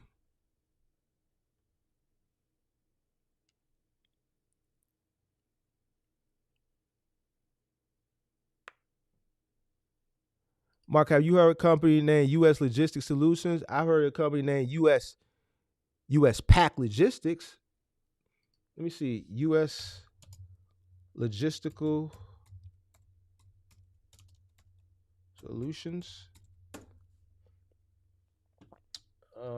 So leaders in customized logistics management solution, full service. No, I never heard of them before. Nope, I never heard of them. Excuse me. Nope, never heard of them. Looks like they're in the southeast region. Oh, here they go. Their coverage. Yeah, I never heard of them because they don't operate in my state. That's why I never heard of them. Mostly the southeast region, the south and the southeast. That's where they're mostly at. This whole southeast region and a little bit in the south. They do got 2 spots in the Midwest: Des Moines, Iowa, and Missouri and Kansas. But as you can see, they're not in my state. They're like everywhere around my state. So they are in Indiana and Tennessee, but they're not in Illinois. So that's why I never heard of them.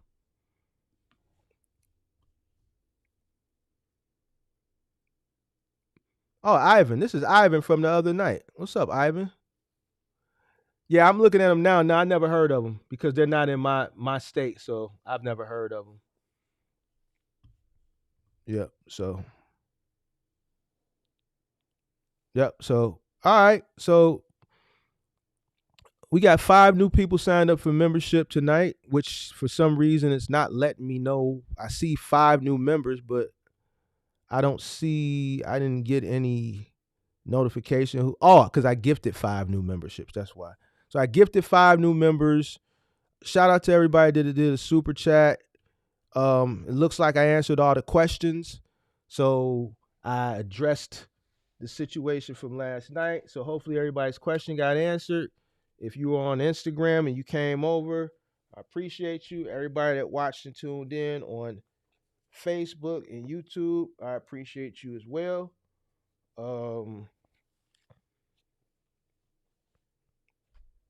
Other than that, I don't see any more questions. So I'm going to go ahead and get up out of here, y'all. I appreciate you. Peace.